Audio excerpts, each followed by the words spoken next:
Good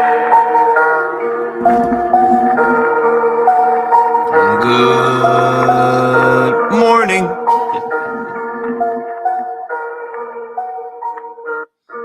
Let's get it.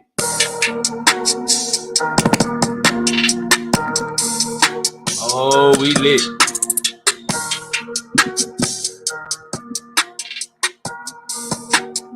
Smash the like button as you come in the building. We got so much to talk about.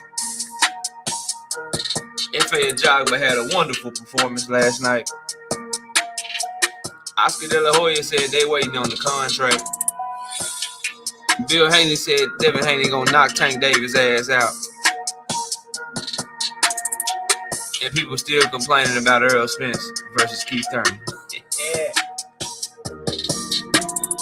It's another episode of the Morning After Show. My co-host and my homie, KQKC Boxing Network, the OG, he cannot make the show tonight.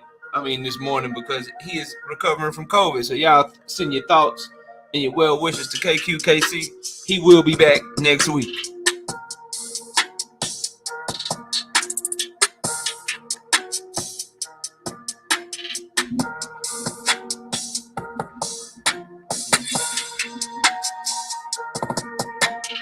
But we gonna cook today. And I will be dropping the link as well. We're gonna have some fun for the next hour and a half, 2 hours. And talk some boxing, man. Shout out D Lucky coming through real early, showing love to his boy, man. It's only 2 Philadelphia Eagle fans I like. Shout out DJ, and then shout out D Lucky. They're the only 2 that I can deal with, man. He in the super chat with the $2. He say salute to you, D Lucky. Appreciate you coming through early this morning, man.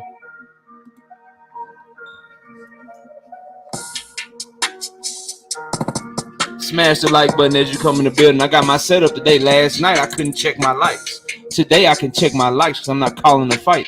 I'm where I'm always at. So I see the people in here, but make sure you hit my like button because I can see them this morning. Goddamn.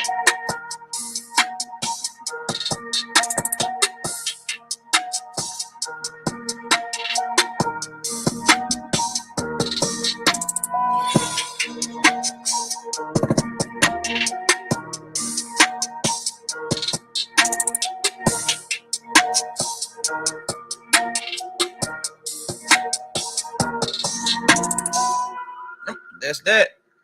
DJ G5. Where my brother DJ G5 Gabe at? Where you go? Let me see if I can find my brother DJ G5 Gabe dropping that beat for your boy Knockout one time. Where is that? There you go. Shout out DJ G5 Gabe. DJ, drop that beat for me one time. KO the basic. We lit tonight. Y'all come through, man. Y'all know how we gonna show up and show out. See y'all all in the building.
Yo, good morning to everybody, man. Welcome to another episode of the Morning After Show, man. Sadly, the OG cannot be with us this morning. He is recovering from COVID, so y'all send him some prayers. Put some prayer emojis in the chat for the singing OG KQKC Boxing Network. He will be back. He will be back. You know what I'm saying? Next week, but we got to put some prayer emojis and some well wishes in the chat for the singing OG KQKC Boxing Network. Y'all do that for me one time, man. Show the OG your love since he's unable to be here with us this morning, man. He will be back next week. A Beezy713 joining the channel as a member. Thank you, A Beezy, for your continued support. And hey man, y'all gotta join the channel because I told y'all what FA was gonna do. And the channel members knew before everybody else knew. They knew. They was like, okay, that's what Knockout rolling with. And then by the time everybody else knew, people was like, man, I got shot. I tried to tell y'all, man. Adam Lopez, Abraham Nova, I told y'all what was going to happen. The only fight that we got wrong was the Johnny Rice and Guido fight. It's the only one that we got wrong. But we barely got it wrong because Johnny Rice was getting his ass kicked until he landed that shot that just opened up Guido's whole eye. We're going to talk about it all today. Shout out Icarm in the building, Mr. Mechanical in the building, Ratchet since 91, my bro Sean Clark in the building, Mr. PSA Crush the Legend, hashtag TWT. Shout out to Crush and the entire TWT family. Appreciate you pulling up on me, Crush. Shout out to you, Jason in the building, always coming through. Y'all hit my like button too as you hop in the building. I got 52 people in here, 43 likes, 9 people ain't hit it yet. Hit the like button for your boy Knockout one time. For the one time A1 Hoops On, go check out Crush the Legend channel. Go check out A1 Hoops On channel. He talking them hoops. He better be over there giving Luka his credit. Give Luka his credit, A1. He the best player in the league right now, A1. Luka out here. He out here hitting. Give him his credit, A1. Don't play with me now. Don't play with me now. You know what I'm talking about. D-Luckin in the building. What's up, bro? Thank you again for that super chat. Marquis, what up, bro? I see you in here early this morning. Marvin Scott, did you see Tank switching that Hector fight? He switched momentarily, but, that's Tank Davis, man. This him. You know what I'm talking about? This him. You feel me? That's Tank. You know what I'm talking about? Number 2 pound-for-pound fight in the world, according to your boy Knockout. So, we expect nothing less from Tank Davis over here on this channel, at least. Terry W, what up? USA Red, what's good with you? What's popping with you? TZ Frank, I see you, man. TZ Frank be riding on YouTube and he be riding on Twitter, man. Y'all go follow me on Twitter at KO Boxing 86 TV. I be having them mad at me, man. Terrence Crawford tried to fight me on Twitter one time. Tank Davis was responding to me on Twitter one time. Devin Haney tried to bet me all the money in my bank account on Twitter one time. Andre Ward told me to stand down on Twitter one time. Y'all got to go follow me on Twitter. We got it popping over there, man. Imundo Gutierrez, what's good with you? Silva, what's popping with you, man? G Parker, straight from down 45 South H-Town, Houston, Texas, in the building. What's good, bro? Edward Plex in the building. Brian King, B. Falcone, my brother, what's good with you? Hope everything's all well, man. Jose Diaz, I see you, bro. What's popping? Mr. Lightning World and slid up in this thing. What's good, bro? Who else we got? Oh, Ring King Podcast. What's up with the Ring King Podcast? I don't know if he got a channel. His name sounds like he got a channel. So y'all go check him out one time. GD, I see you. What's up, bro? What's good with you? And I think that's everybody so far. 63 people in the building. 52 likes. Hit my like button one time. B-Dog, I see you, B-Dog. What up? I'm going to go over a couple of the fights. Once I go over a couple of the fights, we'll get into the main topics because I know once we start talking about the main topics and I open up this panel, it's going to be hard to get to the fights, bro. It's going to be hard to get to the fight. So before that, you know what I'm talking about? Let's talk about the fights, bro. Jamaican Chalice in the building. What's up? First, let's talk about the Abraham Nova and Adam Lopez fight. Let's talk about the Abraham Nova and Adam Lopez fight. You know what I'm talking about? Listen, man. Abraham Nova pulled it out. I thought that Abraham Nova in that fight, he tried to box from the outside too much to me. His success came in exchanges. Like I said they would. His success came when he was able to get in the pocket and use his strength. He was a stronger fighter. Adam Lopez showed a lot of heart. I thought he actually outworked and outboxed Abraham Nova for the majority of the fight. But those 2 knockdowns that Abraham Nova scored in the middle of the fight really did well for him. Jay Wash, I see you. H Money, I see you. My beautiful wife in the building. What's good? My beautiful wife, Miss Knockout, rolled over, wiped the little sleep out of her eyes, And then she came in here to hit the chat and say hello to everybody, and now she probably going right back to sleep, bro. But shout out to my wife in the building. What's up, baby? But yeah, man. So Abraham Nova, he tried to box from the outside too much to me. And when we were on the live fight call last night, I told you guys that left hook that he got was gonna be the key. That's the key. That's the punch that hurt Adam Lopez. And him going to the body and being on the inside is gonna be the key. And that's how he was able to win that fight. And that's how he able kind of took over the fight in the middle of the fight. And then he won enough late rounds to get the nod, and those 2 10-8 rounds bode well for him. I disagree with the scorecards wholeheartedly. One of them had the fight 97-91. The other two had the fight 98-90. There's no way you could watch that fight and say that Abraham Nova won by that wide of a margin. No way, shape, or form. Adam Lopez seems to always get a bad rap on the scorecards, bro, for whatever reason. He just can't get it. He can't get a fair shake, bro. They did the same shit to him in the Isaac Dogby fight, in my opinion. So for whatever reason, the judges, they do not like his work. They do not like his work, man. They do not like his work at all. Shout out to A1 Hoops on with the $5 in the super chat. He said, salute KO. I repeat, I done touched down in the land. We here. Oh, so you in Dallas. Okay. Welcome to the city. Welcome to my city, man. How long you gonna be here, man? Talk to me, man. Let me know what's up. Hit me up on Twitter in the DMs, or hit me up behind the scenes, man. But shout out to you, man, and I'm glad. Safe travels to you, man. Safe travels. I'm glad you got here safely, my brother. And so for Abraham Nova, I thought it was an okay performance. He still gets hit, and I'm gonna tell y'all something, man. And this might be an unpopular opinion. I don't know if Kano is listening. Kano will probably catch the playback. A lot of times he be listening, and he don't comment in the chat. He'll probably call me on the phone and let me know. I think it's official, man. Like, I don't think it's weight drain no more. I think Abraham Nova might have a little chin issue, y'all. Yeah, I said it.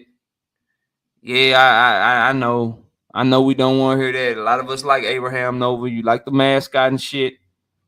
You know what I'm saying? You like his charisma. He want to be great. He want to do his thing. I think he got a chin issue, man. Yeah, I think something wrong with the chin. I done seen him get wobbled too many times. And he got wobbled by Adam Lopez, and it looked like a damn arm punch. The Adam Lopez ain't have no motherfucking leverage on. And Adam Lopez was touching him up and hurting him. And Adam Lopez was not a puncher at featherweight, and this fight was at 130. When you got guys that got like 40-something% knockout ratio that's wobbling you and pushing you back, yeah, man, yeah, I see a chin issue there.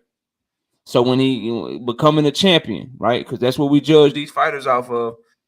Becoming a champion, man, and fighting Emmanuel Navarrete, fighting Oscar Valdez, fighting the big punchers that he would have to fight that hit harder and have better punching technique and get better leverage than Adam Lopez. I don't think Abraham Nova gonna be able to hold up, man. And it is because the man is a welterweight walking around trying to fight at these lower weight classes. The man has the same exact dimensions as Earl Spence Jr., man. Same damn dimensions, man.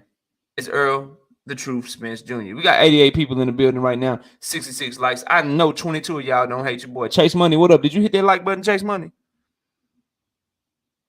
I ain't trying to put you on the spot or nothing, Chase Money, but did you hit my like button, brother? Talib Cunningham, what up? Did you hit my like button, Talib? 95 people in the building now. Can y'all please hit the like button one time for the one time? We got the, you can join the channel in the description. That costs you a little bit of money. You can super chat. That costs you a little bit of money. You can even hit the Cash App. That costs you a little bit of money. But what's free is the damn like button. So hit it with a rabbit punch. Jab that motherfucker. Throw a right hand at it. Throw a hook at it. Throw an uppercut. If you got to hit it in the liver, I don't care. If you got to cheat and you got to kick the damn like button, if you got to hit it with your knee, all right? All of that stuff is welcome. You will not get docked any points for cheating when you hit that like button, bro. I won't dock you no points. I won't disqualify you from the contest. Just hit the like button one time. Marcus, what's up with it? But yeah, bro. So that's my thing with Abraham Nova. I think he's a world-class fighter. I think that he has a tremendous left hook. He has very good power.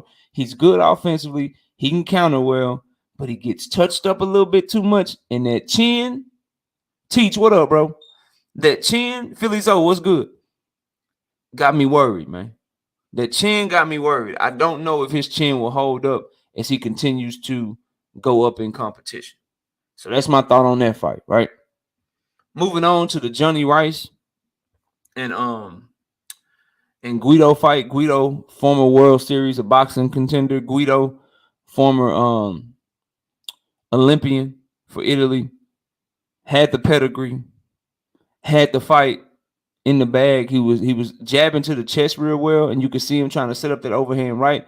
He was just too slow. Johnny Rice could see it coming, and he rolled with a lot of Guido's right hands.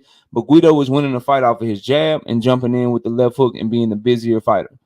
Johnny Rice, to his credit, was biding his time, waiting his time, doing what he do, and then boom, caught him with a nasty right hand that just opened up his damn eye, bro. I'm talking about, like, if y'all didn't see the fight last night and you just here for the Schizo Power, what up? I see you. Fix Electronics, what's good?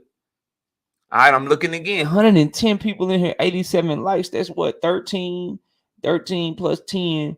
That's 23, man. That's 23 people ain't hit the like button, man. God dang, y'all don't like your boy, man.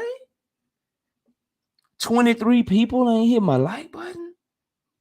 I know we can get the likes up over 100 now. We got 100 and some people in here. I know we can get these likes up over 100. But Johnny Rice, to me, man, that one punch got him the victory, so he'll get a call back. DJ 425, what up? But Johnny Rice, 35 years old, man. He just looks slower. He looks like he ain't all the way in it no more. He got that off of athletic ability. He put his athletic ability and talent together for a nice 1-2 that opened up Guido's face.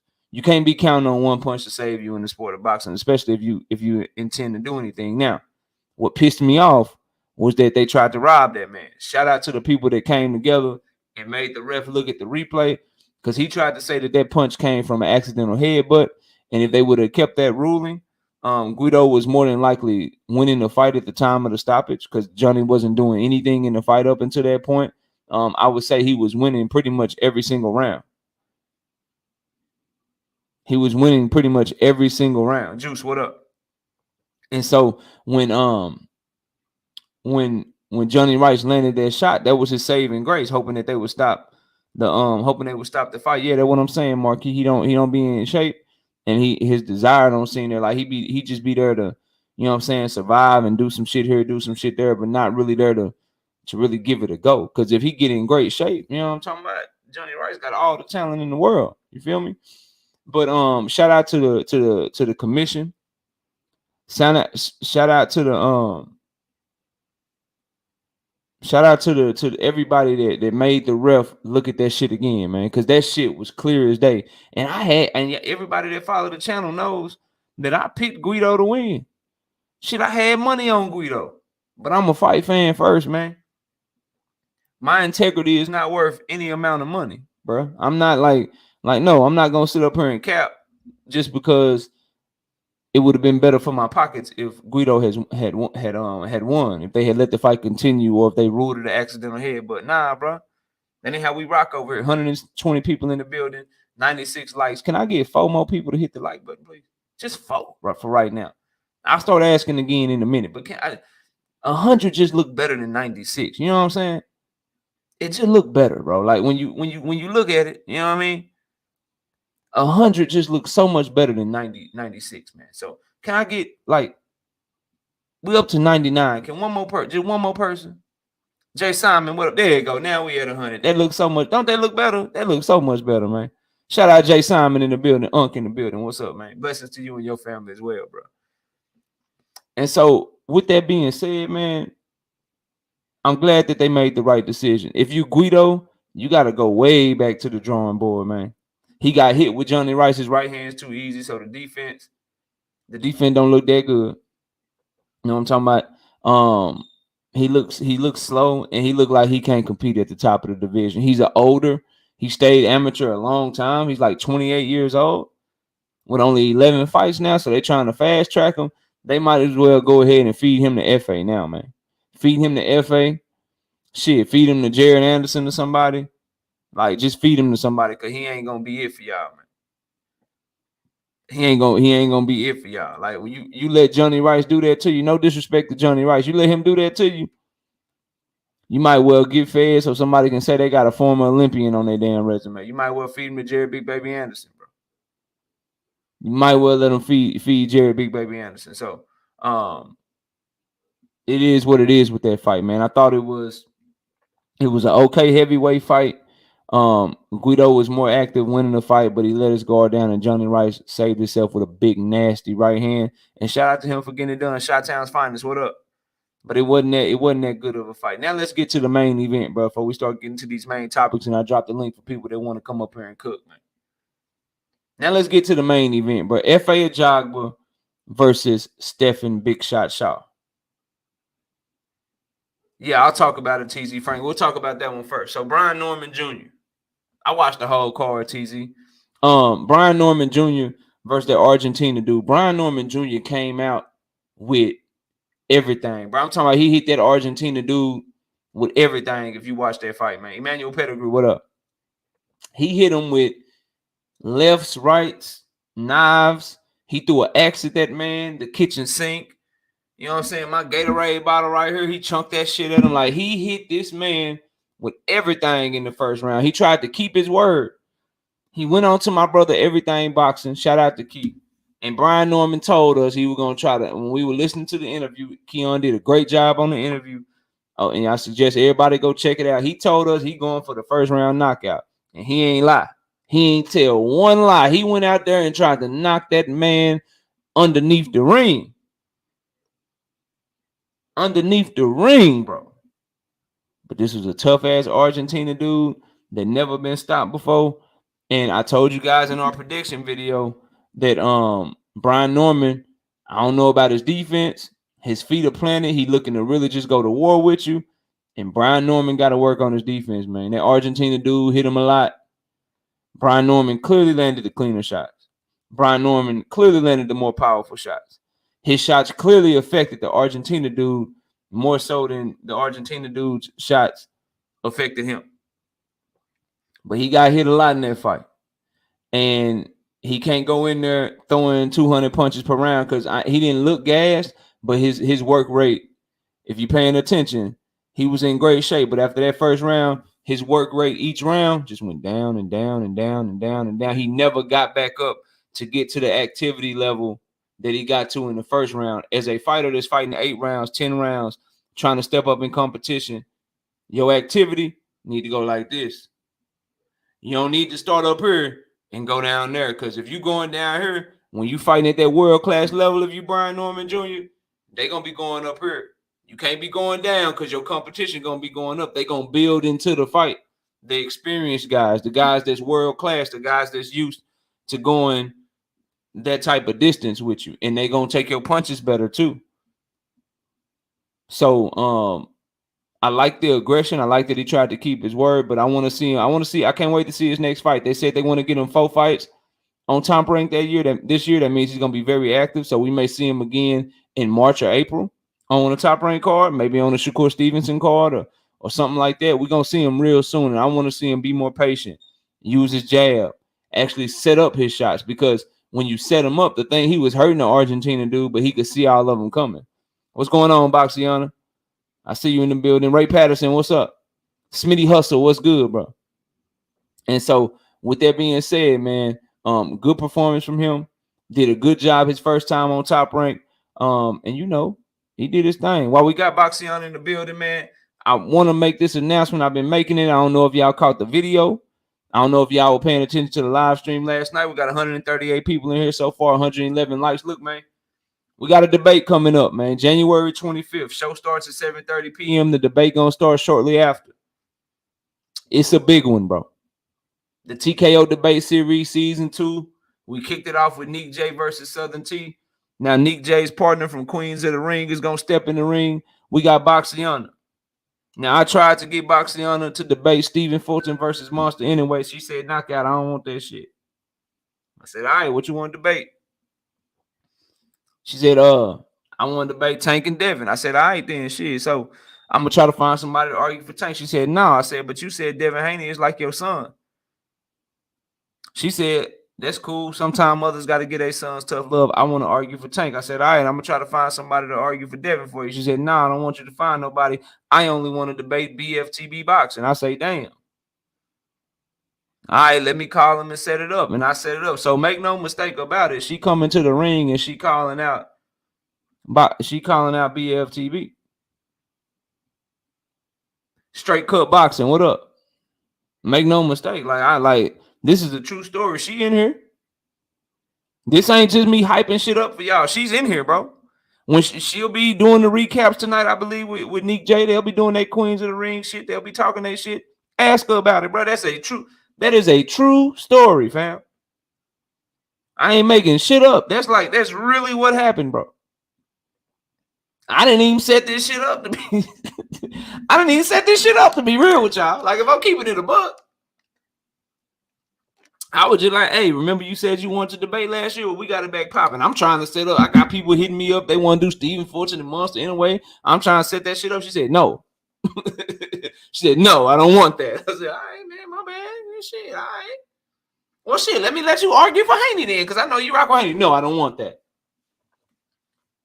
I said, but that's your son, bro. Like, I've heard you say this shit multiple times. That's your boxing son. I said, I don't care. Sometimes mothers have to whip their children. I'm giving them tough love. I'm arguing for Tank. All right, bro, whatever. Let me find you an opponent. I don't need you to find me when I already got him. Call BFTB. All right, then, man. Damn. All right, then, man. Damn, my bad. So, yeah, y'all tune in, man. January 25th. But like I told y'all, I'm not doing debates every week because I want to talk. Y'all going to get to hear me more instead of just a debate after debate after debate. And I don't want that quantity shit. I'm about quality this time, man. I'm trying to set up the best ones I can possibly set up. And if you know anything about BFTB, if you know anything about Boxiana, you know that shit gonna be fire, bro. Like, if you know, they probably the two funniest people on YouTube. Like I said last night, bro, I don't use this shit because I don't be biting people, but a lot of people that be talking about that Budrick shit, they got it from her, bro. That's the first person I heard say that shit. All these people, if you hear anyone say anything about somebody with some silver teeth, man. If you hear anyone say something about somebody with some silver teeth, they got it from her, bro. And y'all already know what BF do. This one gonna be a banger, so y'all be sure to tune in, man, and do what y'all do, man. You know what I'm saying? Y'all be sure to tune in. That one gonna be one for the ages, man. You know what I'm talking about? They're gonna be one for the ages. But anyway, bro, back to it. FA, man. FA Ajagba, bro. I told y'all that's why you gotta join the channel as a member for exclusive content. Go and I posted it for y'all again up on the community page, man. I posted that shit for y'all, and I told y'all that FA Ajagba has gotten way better. I said, go look at the way that he fought his last fight. If he fights this fight this way and doesn't chase Stephen Shaw around the ring, if he fights behind his jab, he is going to give Stephen Shaw a lot of problems in that fight. And that is why I picked Buck Style. What up? That is why I picked FA to win the fight. I didn't think Stephen Shaw would find his way around his jab, and he couldn't. FA Ajagba was able to keep him at the distance that he wanted all night. He took control of the center of the ring, and he controlled Stephen Big Shot Shaw with one punch. FA landed a few big right hands, but for me, the punch of the night was just watching him control Stephen Big Shot Shaw, who got fast hands, who can move well in the ring, who got good footwork. FA control him with a jab. And if FA fights like that, he is a problem. It ain't a Joe Joyce jab, but the fact that everybody know that right hand that can come behind it, he can tame you with that jab, man. And he tamed that dude with that jab last night, man. I had a lot of people that was telling me Shaw was going to win, knockout. You don't know what you're talking about, bruh. Start listening to the prediction videos. We don't get them all right, but we know how to break down a fight, and we study really, really hard. And I'm telling y'all right now, That man, F.A. Ajagba, if he keep improving like that, man, he is going to be a problem because he got natural, athletic, wiry, rangy, heavyweight knockout power. That if he touch you right, it don't matter how good your chin is. If he in 2021, I didn't give him knockout of the year. I remember this, but I thought he had the highlight knockout of the year. He knocked the dude out, and the dude jumped up in the air and fell. Like the dude got knocked out so hard with the right hand, it looked like he jumped in the air, and by the time he was in midair, before he hit the ground, he was asleep. That was the best highlight knockout I had seen that year. But I gave the knockout of the year to Oscar Valdez because of what was on the line and what he did to Miguel Berchelt. I remember that shit like it was yesterday, man. DJ Black Charm, what up? In my opinion, what up?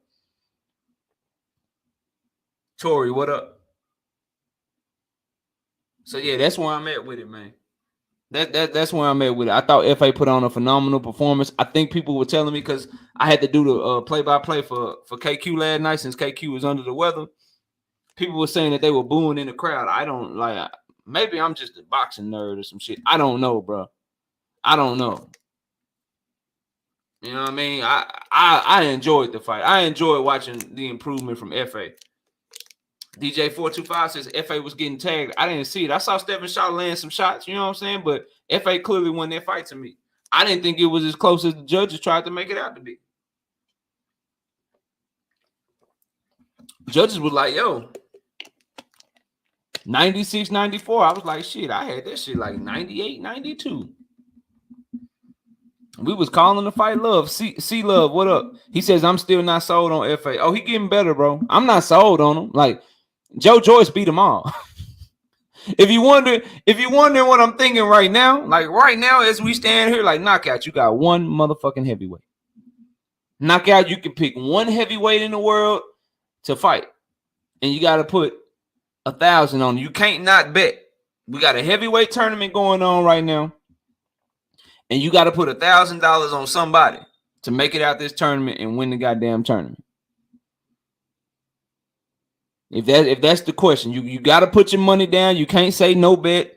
You got to put your 1,000 up. You got to put a rack up. If that's my choice, if that's what you give me today, I got Joe Joyce, man. I got Joe Joyce. I don't think he can stay away from him long enough, Philly's up. I don't think Frank Sanchez can stay away from Joe Joyce long enough. Joe Joyce is like, first of all, he got the perfect nickname, Juggernaut. Second of all, bro, the shit just, I don't know how to explain it to y'all, but it's just something about the way that he worked behind his jab. Edgar Chavez, what up? And the power that he come with, and the fact that I think he more durable than everybody. That's the thing, bro. When you punch Joe Joyce in the chin, you hurt your hand, bro. When you, like, his chin is a punch. What? Like, his whole chin is a punch. Tori says, Big Baby 1,000. I don't know, bro. Like, I got to see more. The talent is clearly there. He's clearly the best prospect in the heavyweight division, but I got to see him. You know what I'm saying, against better people before we just put like Joe Joyce. Like, Joe Joyce ruined Daniel Dubois' career. Y'all remember when Daniel Dubois was supposed to be what we call Jared Big Baby Anderson, bro? Joe Joyce ruined his career, man. He ruined that man's career, bro. Joe Joyce took Daniel Dubois' career in the palm of his hand and just crushed it like a little piece of paper, like you bound up a piece of paper to shoot a hoop in the trash can, bro. He did that man dirty, dog. He fucked his whole career up. Now Daniel Dubois getting touched up by dudes coming up from cruiserweight. His chin ain't holding up. He always pawing at his eye now. Nah, man. Daniel Dubois was supposed to be the man. He was the man in high school, bro. Joe Joyce said,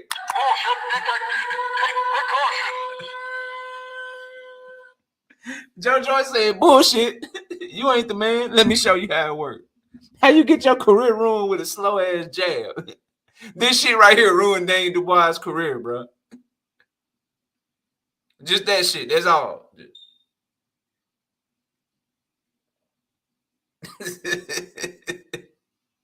That's all, bro. Just ruin that man's career like that, dog. Just ruin that man's career. Joe Joyce is the only one I think can beat Fury, bro. He the only one I think got a shot, man. I ain't gonna hold y'all, bro. I ain't even gonna hold y'all. He the only one that got a shot. He big enough. He's strong enough, and he's not gonna stop jabbing. And Fury will be on his back foot the whole goddamn night. He's gonna be on his back foot the whole goddamn night, bro. So I like. Don't get me wrong. I'm giving FA. I said all that to say I'm giving FA his credit, and I like how much better he's getting because he was garbage to me, bro. And he's looking way better, and so I like that shit. But make no mistake about it, bro. If you give me $1,000 and I can only put it on one person right now, bro, I'm putting that shit on Joe Joyce, man. I'm putting that shit on Joe Joyce, bro. But shout out to FA for a great performance. A lot of people thought Shaw would outbox him, and I always like to see fighters. They struggle against a specific style, then they fight that same style again or similar style, and then they perform so much better. So we saw FA in there with a boxer, a guy that can move, use lateral movement, try to jump in with shots and then jump back out. We saw him in there with Frank Sanchez. He looked horrible.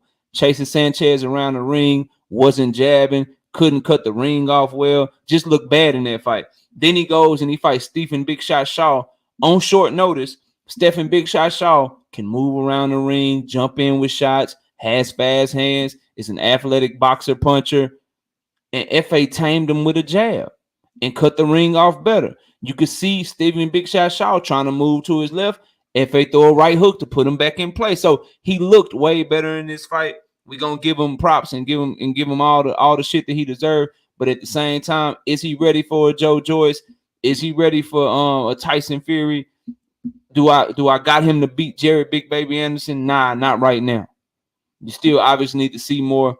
You need to see him get better. But that's really all I got on it, man. Like it was a really good night of fights. This week we got the Showbox card. On Friday, we'll be doing picks for that card. On Saturday, you got Chris Eubanks Jr. and Liam Smith card. That's gonna be a good fight. So we got some good fights coming up. Then next week on the 28th, that's the Artur Beterbiev versus Anthony Yard card. So I mean, boxing is heating up. Boxing is getting very, very good, man. So I'm really loving the way that the year is starting. I love how the year started last year too. I just hope that this year ends much stronger than last year ended. Because last year started off good up until about June, July. Then shit just really slowed down. We got some good fights, but it didn't end the year how it started. It's starting really good again this year. Hopefully, it can continue into the spring, the summertime, and then in the fall and the winter. We get enough big fights to say it was a great year. All right, man, but let's get to it, man. We got to talk about this, man. Bill Haney said that Devin Haney gonna knock out Tank. Oscar De La Hoya said that they ain't sent the contract to him for the Ryan Garcia fight, for Tank Davis and Ryan Garcia. Let's drop this link. Anybody want to come up and cook on these main topics? You're more than welcome to. And we gonna get it popping, bro. We're gonna get it popping. Here we go. Let me drop that link real quick, man. And then let me pin it to the chat. And let me tell you why Bill Haney saying that is a problem, bro. We're going to start right there. I'm going to tell you why it's a problem. It speaks to your mindset. It speaks to the mindset of you, and it's sounding a lot like, dare I say, bro, that shit's starting to sound real Teofimo Lopez Senior-y. I don't even know if that's a word. It's starting to sound real Teofimo Lopez Senior-y. If that makes sense, bro. Let me tell y'all what I mean. All right. Devin is a boxer. But Devin listens to his father. He allows his father to really be his mouthpiece, talk for him, let you know how the camp is feeling it, and things like that. And we got the link in the chat. Anybody want to come cook, you can hit that link and cook that shit. You know what I'm saying? Talk about that shit. I don't like that shit because I know what Devin has to do to win that fight. I don't like that shit because that ain't who Devin Haney is as a fighter.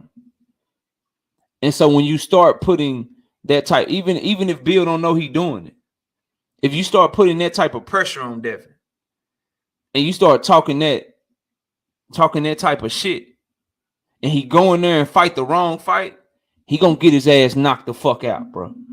I'm just letting y'all know that right now. I see you, Chris. Let me change his background, and then I'll change it again if somebody else come up. But this is a better background if it's gonna be me and you. Boom. Boom. There we go, crush. So yeah, bro. So I don't like that shit because it puts this just this thought, even if it's for a minute, that Devin might sit down and try to rumble with Tank. And Devin's path to victory in that fight is distance control, working behind his jab, not using too much movement, but really kind of being back foot dominant, pivoting around and keeping the fight at a distance. And if you Bill Haney and you get to talking that shit, oh, I'm gonna knock your ass out. If you Devin Haney and you start talking about Tank is cheating, if you because the anger that they showing to each other, I'm trying to make it make sense to y'all. The anger that they showing towards each other on Twitter, the fact that both Devin and Tank are saying delusional shit to each other that they know is not true. Devin talking about Tank and them cheating. Tank talking about Devin is not the real champ when we all know Devin is the real champ, right? Bill Haney going out letting everybody know my son gonna knock Tank Davis ass the fuck out, like shit like that, bro. Saying that shit, that type of anger, that type of animus, that type of emotion in the fight, that's gonna always favor the bigger, stronger puncher, man. If they just get in there like, man, fuck that shit. I don't like you. You don't like me. Let's get it popping. That's gonna favor Tank, bro. Devin gotta be the one that's cool, that's calm, that's collected, that's just chilling. That's like ain't like he above everything. Ain't nothing gonna get to him. I'm just gonna jab you, and if they start booing, nigga, that's because I'm winning. That's because I'm running up these rounds on your ass. He can't have his daddy out here just saying shit like my son gonna knock you the fuck out, and then Devin actually go try to do that shit, get caught with some hot shit, and the fight be way less competitive than a lot of us think that it is, bro. Because that's what it's setting up to be. If Devin try to act on these words and shit, this is the same Bill Haney. Like his emotions to me are getting the better of him. Because this is the same Bill Haney that was passing Tank Davis mug shots around, bro. Same one that was passing mug shots around and shit. And the same one that now is talking about Devin gonna do some shit that we like. Devin has a 50% knockout ratio, y'all. 50%. Like 15 knockouts in 28 fights or 29 fights. So a little over 50, right over 50. 29 divided by 15 is like 52% or some crazy shit like that. Like it's very close to 50. You do not say that a fighter like that, you don't start putting shit out there that he gonna knock anybody out, bro. What you do is you just, hey, we're gonna beat your ass, we're gonna outbox you, we're gonna do this. Like you gotta be calm because you the trainer, you the manager, you gonna be the one that's in his corner and shit. You gotta be the one that's calm. You gotta be sending the right message and shit. You can't be out here talking about you gonna do some shit that really don't fit your fighter style, man. You can't. Like they starting to get that shit too personal. They starting to really get emotional behind the shit. And those emotions, that disdain, that level of animosity, that is going to favor Tank Davis if they get in there and they like, nigga, I don't like you, you don't like me. Let's get this shit popping. If that is how they fight, that is going to favor Tank Davis, bro. I got 200 people in the building with 147 likes. I know for a fact 53 of y'all don't dislike your boy, man. I know that ain't true, man. So please hit that like button one time as you come in the building. Maybe you forgot, man. Maybe you trying to play by the rules, but we don't care around here. I know this is a boxing channel, but you can kick the like button if you want to.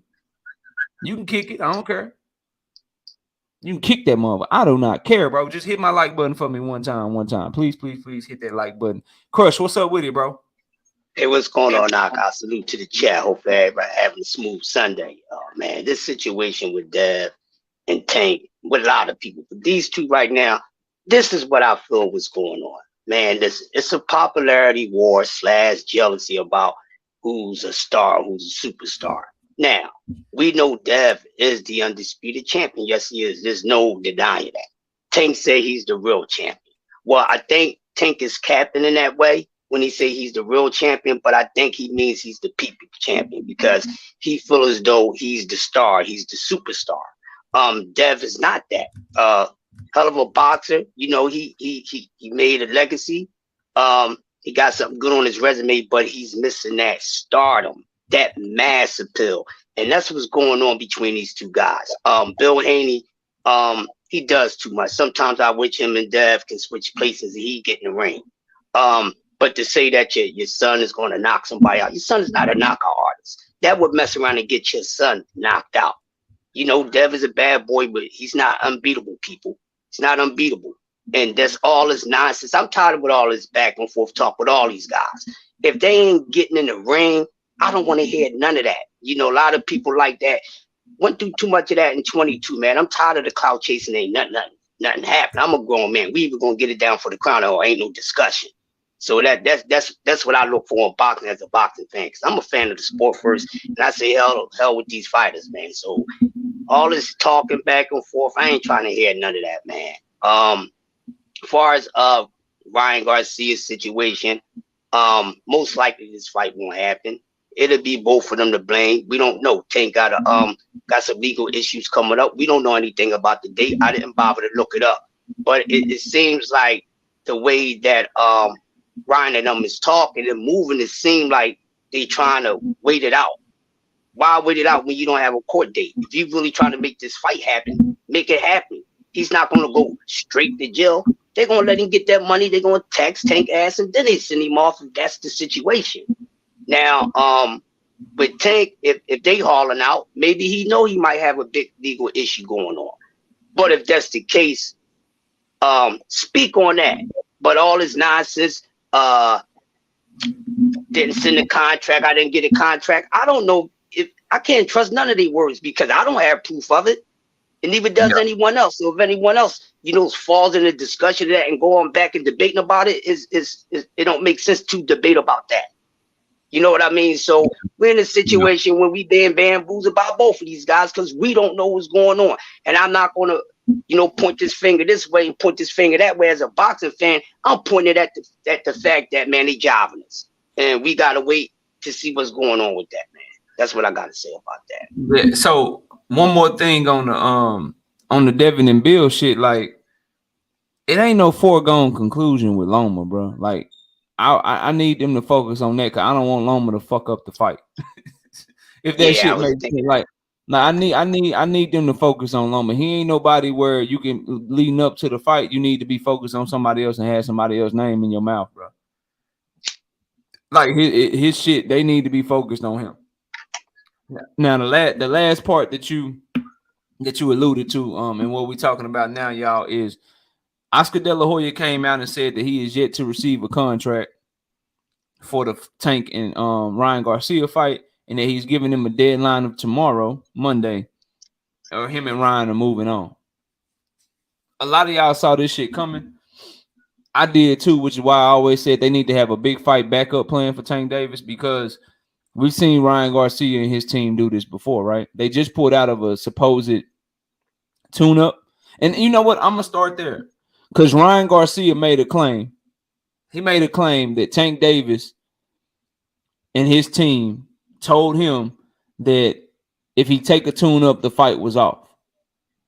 That they forced him into not taking the tune-up, but they wanted Tank to take a tune-up, and then Tank Davis would be fresher going into the fight. So Ryan Garcia first made that claim that that's what they did. So here's my thing, right? If that's what they did, you talk so much on social media. Why are you just now saying that? Number one. Number two, when he canceled his fight, he didn't say anything about that. When he canceled his fight, he said he was canceling his fight because he just wanted to prepare for Tank Davis and he was tired of tune-ups and he didn't need any tune-ups. So that's why I don't be liking that shit because when he first did it, he acted as if it was his decision, as if it was his decision. And then Oscar De La Hoya even came out and said, I would have liked for Ryan Garcia to take a tune-up, but he's doing what he wants to do. So even Oscar De La Hoya didn't bring that shit up. Now we all know Oscar De La Hoya takes any opportunity, any chance that he can get to take a shot at Al Heyman. And that seems like the perfect shot to take. If your fighter wanted a tune-up and then Al Heyman and them said, no, if he take a tune-up, no fight. Oscar De La Hoya didn't say shit about that. Ryan Garcia didn't say shit about that when he first pulled out the fight. But then a few weeks later, now he's making claims that he couldn't take a tune up because they wouldn't let him take a tune up. That doesn't make sense to me, bro. If that was the case, you'd have been screaming that shit from the mountaintop. Oscar De La Hoya would have been using that to take a shot at Al Heyman. They would have did all that shit when it first happened. So people been asking me to give my thoughts on that shit. That's my thoughts on it, bro. I think they full of shit with that, which leads me into this Oscar De La Hoya deadline shit.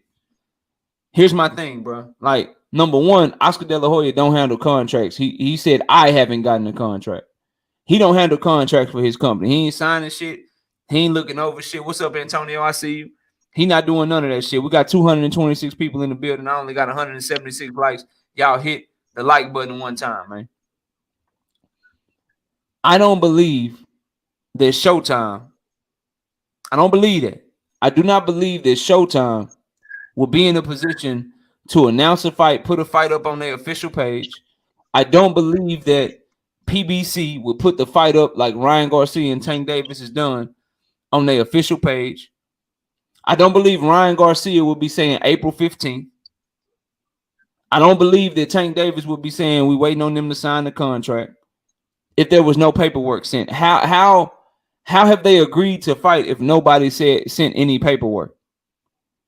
If you don't have paperwork in front of you to sign for a fight, how did y'all agree to everything? How come every entity, PBC, the network executive and Steven Espinoza, Showtime, Oscar De La Hoya, Golden Boy Promotions, everybody announced the fight right before Tank fought in January. They announced that shit. Now all of a sudden you're saying that you don't have any contracts. It looks like guys like my homie Crush and everybody else that was saying Ryan ain't gonna fight Tank, it looks like they getting cold feet around that side. Mike Ryan, what up?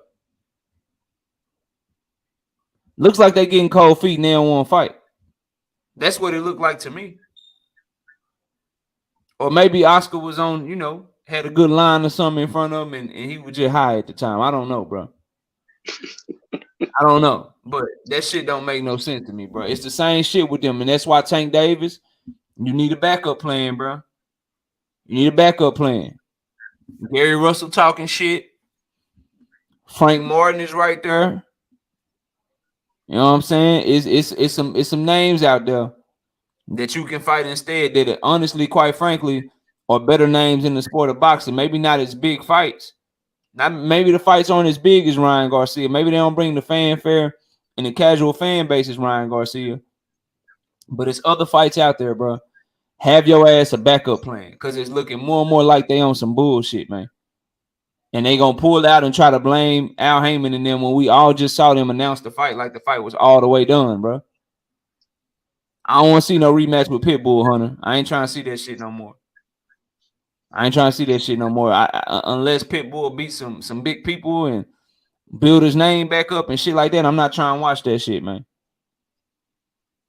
I'm not trying to watch that shit. I'm saying, Edward, they already got the contract. If you ain't already got the contract, how y'all agree to everything and announce the fight? Since when y'all know PBC to say that the fight is done and it ain't done, bro? Since when they announce shit that's not done? Give me the one time that they've done that shit, bro. You can say what you want about them. You ain't got to like them. And Steven Espinoza, you ain't got to like him, but he got people that he answer to, man. He got a whole slew of network executives that he answers to. A whole line of people that if he don't do what he's supposed to do, if he capping, if he lying out there, they're in control of his budget, bro. The money that he get to put up for fights, he get that shit from his boss. He can't just be out here announcing shit on the official Showtime Boxing Twitter page and the shit not true. So if what Oscar De La Hoya is saying is true, that means the PBC, Showtime, I mean everybody else lying and he telling the truth. Believe that shit if you want to, man. They try and run from this fight. They seen Tank knock that nigga blind out there, bro. They see Tank sharp. They see Tank. It's funny that he say this. It's funny that he say this because he know what Ryan doing. He know if Ryan training hard, if Ryan taking shit serious. But you can see the leak footage. Tank Davis already back training and shit. Come on, man. Like I think they trying to pull out the fight. I think he capping, man.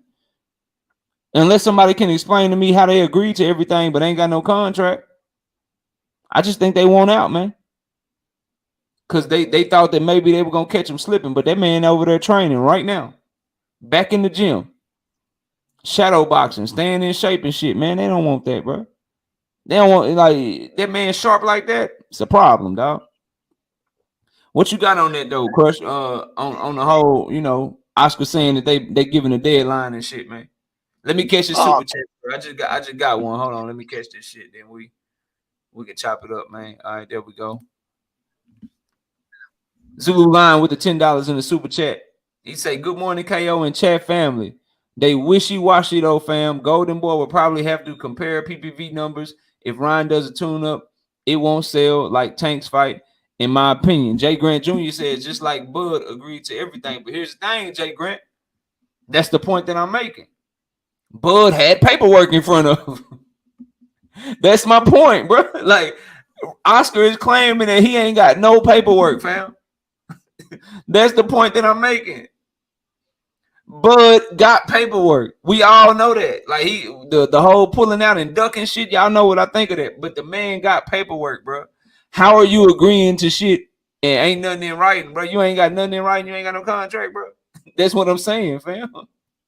We know that man got paperwork, bro. And they talking about they ain't got no contract. They ain't send me shit. I'm waiting on it. They got a deadline on Monday. Really, bro? But y'all just announced the shit. How did y'all agree to everything if you didn't have no paperwork in front of you? Make that shit make sense, man.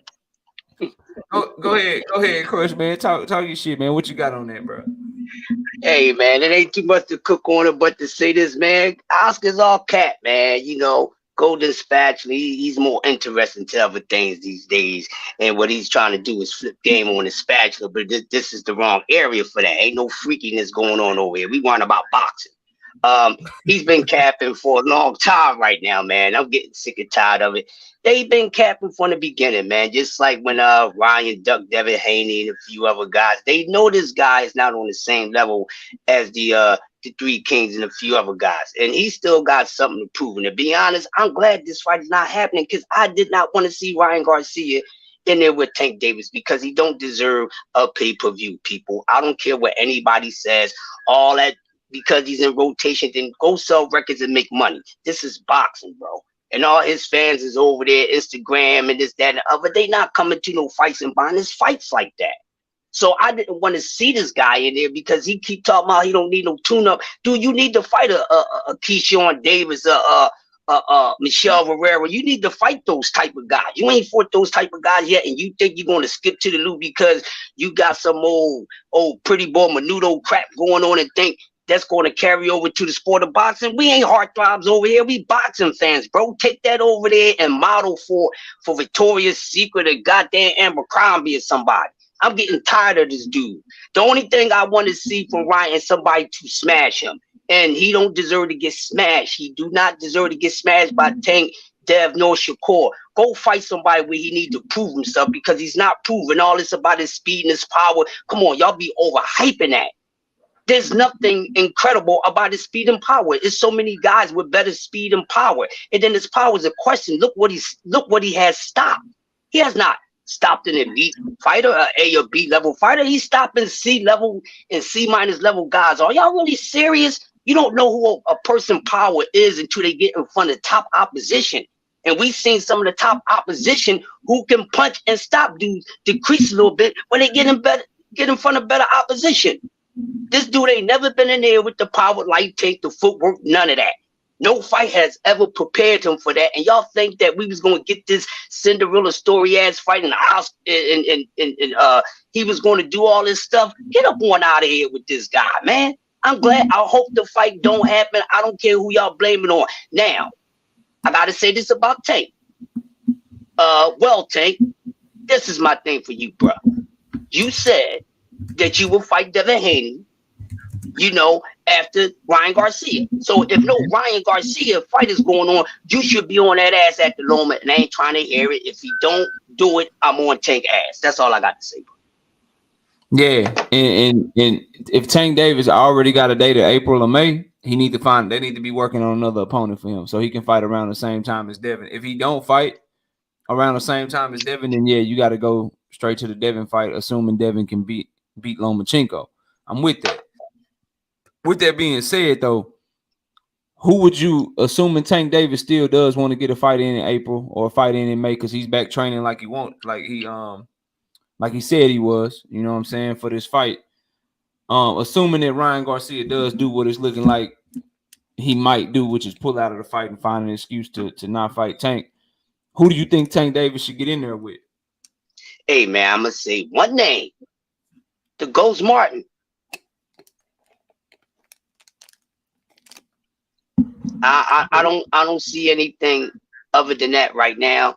A few other guys I would name, but they just not ready for Tank, just yet. But Ghost Martin is right there. Tank said, he was hurting. Okay, Tank. Well, hold this down and show us that you were hurt, Ghost Martin. Now I'm thinking anybody. You prefer him over Gary? Man, listen. Gary talk about he don't know if he's going to go to 130 or 135. I'm not sold on that dude, man. Now, if he get to 35, yeah, because he got to prove himself because he never really proved himself. He got a weak behind resume, one of the weakest resumes in boxing. If y'all don't know, go check out Ashley's Corner last video about that. She broke it down like no other. But he needs to get somebody on his resume. You said who got one of Gary. Gary. So he definitely need to fight somebody, but he first need to move up to the weight class because all this I'm moving up. Move up first, bro. Now you're going to go to 30 and 35. Now Gary go to 30, bro. I ain't trying to hear nothing. All smoke and mirrors and cat because everybody he's been calling out is bigger than he. They all at 35, even 40. You see what I'm saying? So go to 35. You did all this critiquing about Tank at the fight. You caused a disruption because Meek and them was there for Tank, and y'all ain't like the fact that they was rooting for Tank and Meek probably said he probably beat y'all asses. Y'all didn't like it. So with all that being said, you'll beat him with one arm, this, that, and the other, like he Mag Sayo or something. Get in there, Gary. Show me something, bro. Show us something because you got something to prove more than goddamn Ryan Garcia mic drop. Yeah, man. Shout out to Mr. Monk with the $10 in Super Chat. He says anybody with eyes can see that Tank is a terrible matchup for Ryan. Just a money grab for both guys, which is cool, but don't try to sell it to the fans as some competitive matchup. Man, the more and more I think about it, bro, I'd rather see Tank Davis fight Frank the Ghost Martin, man. I want to see him fight Gary, but coming up from featherweight, man, I gotta see Gary's skills translate to 135 pounds. I think Gary is a bigger name than Frank Martin. It'll be a bigger fight if they have it in the DMV. We all know what that shit gonna do. They'll have to put that shit in a football stadium. A basketball arena ain't gonna be enough. That shit gonna be huge. That shit'll be big. So it's probably the bigger, more revenue generating fight. But believe it or not, right now, I gotta say Frank the Ghost Martin is a more competitive fight just because I ain't never seen Gary Russell outside of featherweight. And people like I remember the Gary Russell Vasily Lomachenko fight. I remember that shit, bro. Loma was piecing his ass up, man. So Gary ain't just this untouchable person, and we all know, like, bro, people Gary size, they can't take Tank power, man. Like he too little, bro. Like I'm just keeping it a buck with y'all. He too small, man. Until proven otherwise, I gotta see that man at lightweight, bro. I gotta see him at lightweight, man. Like he's a career featherweight, fam. Career featherweight. So with that being said, man, him moving up and your first fight at 135 is Tank Davis. And I saw what Loma was doing to you. Nah, bro. Nah, cause I already know the narrative, Crush. You already know how this shit go. Ah, shit. Facts. Gary was too little. Tank pulled up another little bitty guy. He was too small. Tank ain't, nah, bro. Get in there with somebody at 135 that people feel like might have a chance against you. Gary old. Yeah, Gary old. He's inactive. He's coming off of a shoulder injury. You pulled him up 2 weight classes. He too goddamn little, bro. I hear what people be saying. He too damn little. I would prefer, and somebody just put it in the chat. If you're gonna fight a Gary, bro, it need to be the little big brother, fam. It need to be the little big brother. Straight up and down. Like fight Antoine. If you're gonna fight one of them, it need to be Antoine. That's a closer fight, bro. Ain't no featherweight coming up to Tank and doing nothing with him unless they a damn Floyd Mayweather reincarnated and got some of the best defense in boxing, bro. Ain't no dude that was getting touched up by fucking Lomachenko about to get in there with Tank Davis and Tank not be able to touch him. And then when Tank touch your little ass, he gonna knock you out, bro. I'm just letting y'all know. And so I know what's gonna happen in that fight. I think I know what's gonna happen in Frank Martin fight, but at least I know that Frank Martin is stronger and will offer some resistance and maybe will take some shots from Tank a little bit better, and he's bigger, and you know what I mean? Like it seemed like a better physical matchup. You're not finna beat Tank being smaller than him, bro.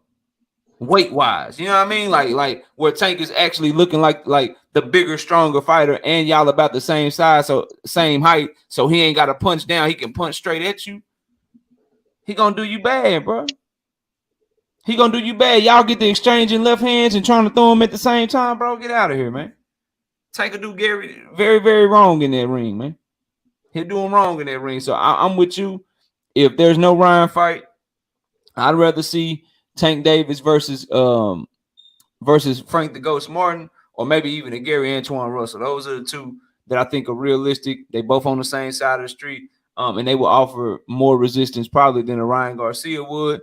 Fight won't do as well on pay-per-view, but if you get Gary Antoine in the DMV, that shit is gonna sell. You get Frank the Ghost Martin, Tank showed that he can sell anywhere. You put that fight in like in Atlanta or something, or you put it back in Los Angeles, somewhere like that. That fight going as an event, that shit gonna sell too, and they'll be both two good ass fights. I still want to see Tank try to get 3 fights in this year, so I hope that he'll fight in April or May or sometime this summer with or without Ryan Garcia, and then go into negotiations for him and Devin to fight towards the end of the year if they both able to take care of their next upcoming fight. So that's my opinion on it. Kirk Jones says Tank is actually 126 pounder. He 5'5".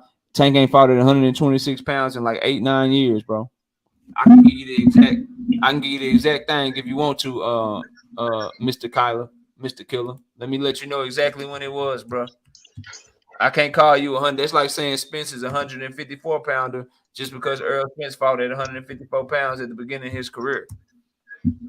We got to call Tank what he is. He a lightweight, bro. That's where he fighting at. In the weight class you talking about, Tank ain't fought at featherweight since, let's see, way back in 2014. It's been a long ass time. It's almost 10 years, bro. It's 9 years, man. Yeah. He ain't no featherweight, bro. He a lightweight, man. He ain't no featherweight, bro. But let's get to let's get to the last little topic of the show, man. And anybody want to come up? You're more than welcome to come up on the stream yard. I got a question from JA. He says, KO, why didn't Shakur take the Ortiz fight? His team would tell you that he was trying to make a title eliminator. And I don't know where Jermaine Ortiz was in the WBC rankings, but Shakur was trying to go down the line and try to find somebody to fight in the WBC rankings. I don't know where Jermaine Ortiz is in those rankings. Let me see if he's higher than the guy that Shakur is fighting. I got the rankings right here, JA. Let's take a look at them real quick. See what we got. Oh, yeah. No. See, Jermaine Ortiz is number 7, JA. And so they looking for a title eliminator for Shakur to get a shot at the WBC. That's why he wanted Isak. That's why the WBC, they ordered Isak Cruz. Isak Cruz said no. He tried to fight Williams Zepeda. Williams Zepeda and them said no. He tried to skip over Shushiro, who's number 5, and go to George Kambosos because George Kambosos is a bigger name and former champion. George Kambosos says no. Then he came back up to Yoshino at number 5, and he's fighting Yoshino. So I guess they didn't make it down the list to Jermaine Ortiz. But I see where you're going with it, and I agree. I think Jermaine Ortiz is a better fighter than Yoshino, but I think for the WBC order to go through, he had to fight the next highest available person in the WBC. So I think that would be the reason, but I see where you're going. I think Jermaine Ortiz and Shakur Stevenson is a better fight than Yoshino, but Yoshino is a good fighter, man. He's pretty good, so let's see what he brings to the table for Shakur in Shakur's first fight. At lightweight, I ain't mad at you fighting your first fight against a top 5 ranked contender. So I'm gonna see what he do, and it's a title eliminator. Is gonna put him right there in position to fight one of these guys that we want to see him fight, right? So, Earl Spence and Keith Thurman, man.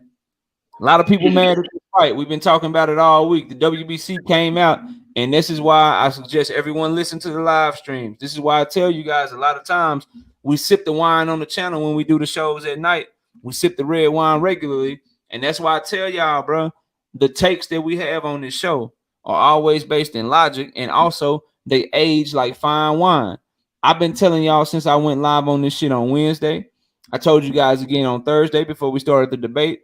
I told y'all that the WBC ordered the Earl Spence and Keith Thurman fight because Bud Crawford pulled out of negotiations. Well, guess what? Mauricio Suleiman just said the same damn thing. Just said the same damn thing, man. So he's letting you know that the only reason that they ordered that shit was because the Earl Spence and Terrence Crawford fight didn't happen. Therefore, if you want to blame somebody for oh, there we go right there. If you want to blame somebody for us watching Earl Spence and Terrence Crawford, Earl Spence and Keith Thurman, you need to be blaming Terrence Crawford right now. Now, my brother, in my opinion, says, KO, tell me how they can fight at 154 and that satisfies a 147 mandatory. Make that make sense. You ain't gonna like the answer, but I'm gonna tell you the truth because that's what we do over here, in my opinion. Because Mauricio Suleiman and WBC can do what the hell they want to do when they want to do it. Mauricio Suleiman want that bad. He want to be the one to sanction that fight. Think about it. If they say no and they strip Spence, you got Keith Thurman versus who? Somebody that's probably not on pay-per-view, somebody where the purses won't be as big and they can't charge a sanctioning fee. If you allow the fight to happen between Spence and Thurman, you get 3% of both of their purses. So you're going to get your money if you Mauricio Suleiman. Remember, you're dealing with a sanctioning body, and this is where boxing get on my goddamn nerves. I'm sure 321 people in here will agree with me. This is where that corruption and shit plays a part, right? This is shit that we don't like to hear. You know what I'm talking about? But they want that money, bro. They want that bread. And so they gonna do that shit and they gonna sanction it at 154 so that they can be the ones to sanction that fight. Because if they say no, then guess what? The WBA will sanction that shit in a heartbeat for no titles.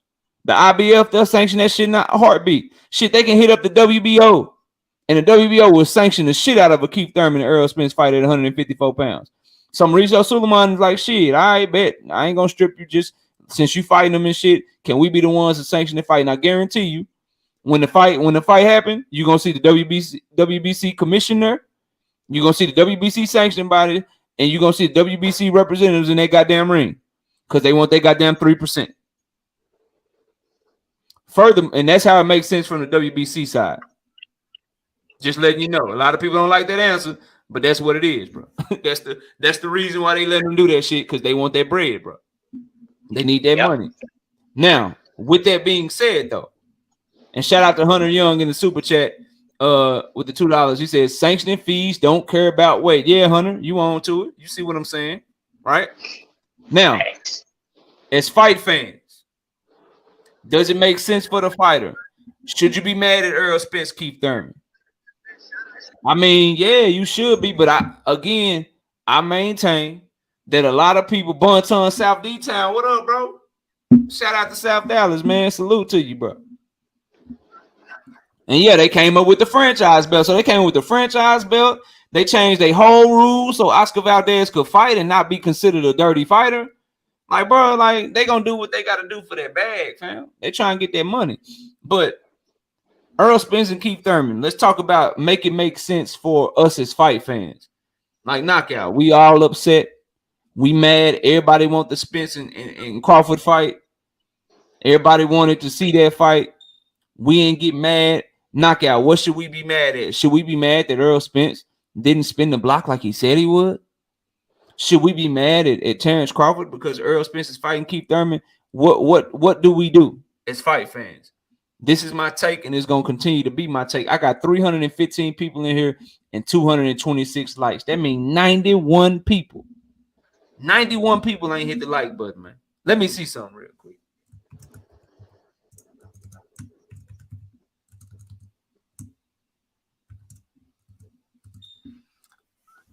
It's a couple haters in here, man. Hey, haters. Hey, just so you know, just because you don't type in the chat, I can still at you. I can still at you to see that you in here. If you're gonna be in here hating, watching my shit, so you can go back and talk about me, hit my like button. Just so you know. Just because you're not typing in the chat and you watching and you think you safe, I can still at you and it'll still show your name. So go into incognito mode, bro. Go to your troll account, my brother. Go into your troll account if you're gonna watch me. You know what I'm talking about? And at least hit my goddamn like button, man. Don't just watch my shit and go talk about me. Hit my like button, bro. I can still see you though, fam. I can still see you. But guess what? I won't say your name because you ain't worth my time, bro. You over here watching me. I don't watch you, man. Hit my like button, no, dog. If you're gonna be over here watching my shit, hit my like button, dog. Or at least come in under another name, dog. Be smart about the shit, fam. Now go make your live streams, go make your videos and shit, and talk about how I don't know what the hell I'm talking about, bro. Go do that, man. Go do that shit. But please, bro, don't just be in here watching my shit, man. Nah, Mr. Month, that's what they want. Cause then it's messy ass people that'll go watch them talk about me, Mr. Month. That's how that shit works. So nah, I ain't saying nobody's name, bro. Cause that's what they want, Mr. Month. You'll learn because you gonna grow. You know your boxing OG. You know what the hell you talking about. You'll get that shit too. People will start talking about you. Then when you say your name, it's YouTube. People gonna watch what they want to watch, and a lot of people like Miss OG. And so what they'll do is, if you say that person's name, even though they rock with you, they gonna go over there and listen to that person talk about you. You know what I'm saying? They gonna go listen to that person talk about you. So nah, I'm not giving them that satisfaction. That's what they want, bro. But I see you in here. At least hit my like button. So when you get to that point, Mr. Monk, because you're gonna get there, don't do that shit, man. I suggest just don't do that shit. Just do you rock out, then that shit gonna be enough. You know what I'm talking about? Shout out to Philly Zoe with the $5 in super chat. He hollering like, say that shit. Hey man, you know, we keep it 100 over here, bro. I'm just trying to educate the people, man, that you like if you in the chat, even though you're not typing, you can still at them and see that they in the chat. So just just know that moving forward, man. Just know that moving forward if you're going to come over here and try to watch from the sidelines, bro. But Earl Spence and Keith Thurman, man, back to that shit, bro. Back to that shit, right? The only reason that we are even getting this fight is because Terrence Crawford ducked Earl Spence, bro. And if you're paying attention, Earl Spence let us all know. They let us all know. Yeah, they left. I just typed it again, Hustle Home. They left. Earl Spence just let us all know on December 17th that he was about to announce this fight. Tay D, what up, bro? He let us know that he was about to announce this fight, fam. And then he said the accident happened. So when the accident happened, he didn't announce the fight.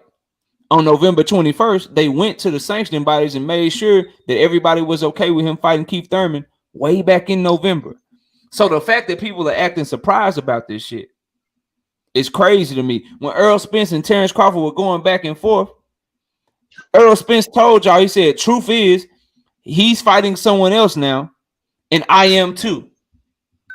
So he been telling y'all that since he taking a fight, I'm about to take a fight too. The difference is, the fight that Crawford took is a way worse fight than the one that Spence is taking. And everybody been knowing this shit since November, if you really a diehard fan and you pay attention, and that's why a lot of you dudes can't fuck with me, bro. The exact date was November 10th when WBC ordered this fight, and the exact date was November 21st, 2022, when Earl Spence and his team went to the WBA making sure that they wouldn't strip him if he fought Keith Thurman. December 17th is the date that Earl Spence told you that he had a fight announcement coming. And we all knew it was Keith Thurman. So why are we acting surprised, bro? The only reason that all of this shit happened is because Terrence Bud Crawford pulled away from the negotiation table and fought fucking David Avanesian in the first place. If he signed to fight Spence, then Spence wouldn't have been ordered to fight Keith Thurman, and Keith Thurman and Spence wouldn't have went into negotiations, and we be getting Spence versus Crawford, bro. So should you be mad? I don't know. Be mad if you want to be mad. But if you're going to blame somebody, you got to point the finger at Terrence Bud Crawford. What you got on that, Crush? You got anything you want to add to that, bro? I agree with you, Harley, man, and this is the reason why we get this fight with Keith Thurman Hey, because real Terrence quick, Crush. Crawford. My bad. Hey, real quick, Crush. My bad. Hey, Hustle's home, man. You the wrong color, bro. You gray in this bitch. How Hustle's home? Gray in this hoe. You are now blue. Hustle home. You're now blue, my brother. Welcome to the gang. I'm giving you a ranch. G man, you good? I'm gonna let you up. You can pop up, bro. Go ahead, Crush. I'm listening, bro. Yeah, so this is the reason why we got this Keith Thurman fight. Now, you know, people try to call EJ hypocritical because we know EJ didn't want to give Keith an opportunity because Keith didn't give him opportunity. Keith Thurman was running around acting like a diva when he was the man at 147. And he was acting that way towards Bud too. So now that he needed a fight, and EJ is sticking to his guns by fighting top opposition. The only reason why people don't want to see this fight is because the way Keith Thurman was acting, and he rightfully don't deserve it. But it doesn't mean, people, that he's not a good opponent, because he's still a good opponent. He's better than David Avanesia, but y'all still trying to cover that up like he's some damn body. And they found him at the bottom of the Atlantis goddamn sea. So why not get this fight? Some people saying it's a duck move because he should have fought Boots. They paid for David Avanesian already had a fight. They paid for Avanesian to get out of his fight to fight him, bro. Exactly. And that's what I'm getting at. They literally pulled away from Errol Spence, bro, and went to find somebody who already had an opponent and got him to pull out of a fight just so they could fight him instead of fighting the unified champion who was trying to fight them who didn't have a fight, bro. But yet people are still upset with Earl for a fight that we knew was coming for the past few months, all because he had to go do something else because Crawford did something. It's like they wanted him to wait and not do nothing and then just wait around on Crawford, but we're cool with Crawford not fighting Spence, bro. That shit's crazy to me. I don't understand how you could have no smoke for Crawford, but then have all the smoke in the world for Spence when you know Crawford is the one that blinked first and pulled away from the table, bro. I don't understand that shit. That shit, it always baffles my mind. Always. Go ahead, Chris. Yeah, so why not get Keith Thurman in there now? No one else was available at the time, and then you wouldn't want to see Errol fight a nobody because Errol's not that type of guy, and he's showing you that he's about fighting the best. Keith Thurman only got one loss. Okay, that's against Manny Pacquiao. We know he got a weakness, but guess what? He still only got one loss. You know what I mean? He might not have the knockout power that he used to have, but he still can punch. So it makes for a good fight. He can box. He can still move around. So it makes for a good fight. I think you people need to start practicing with becoming a fan of the sport and stop being a fan of these fighters first, because that's the reason why you don't agree with this fight, because you're not about good fights. You're not about the fight, the best fighting the best.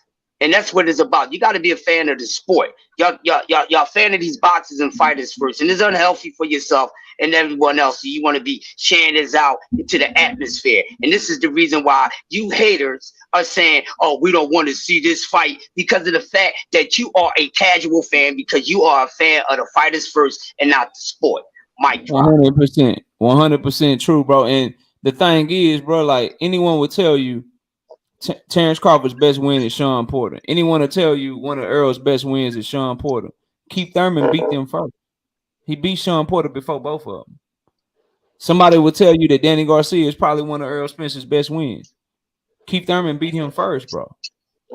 Like, come on, dog. Like he accomplished things and showed things in the ring that David Avanesian could ever even dream of showing, bro.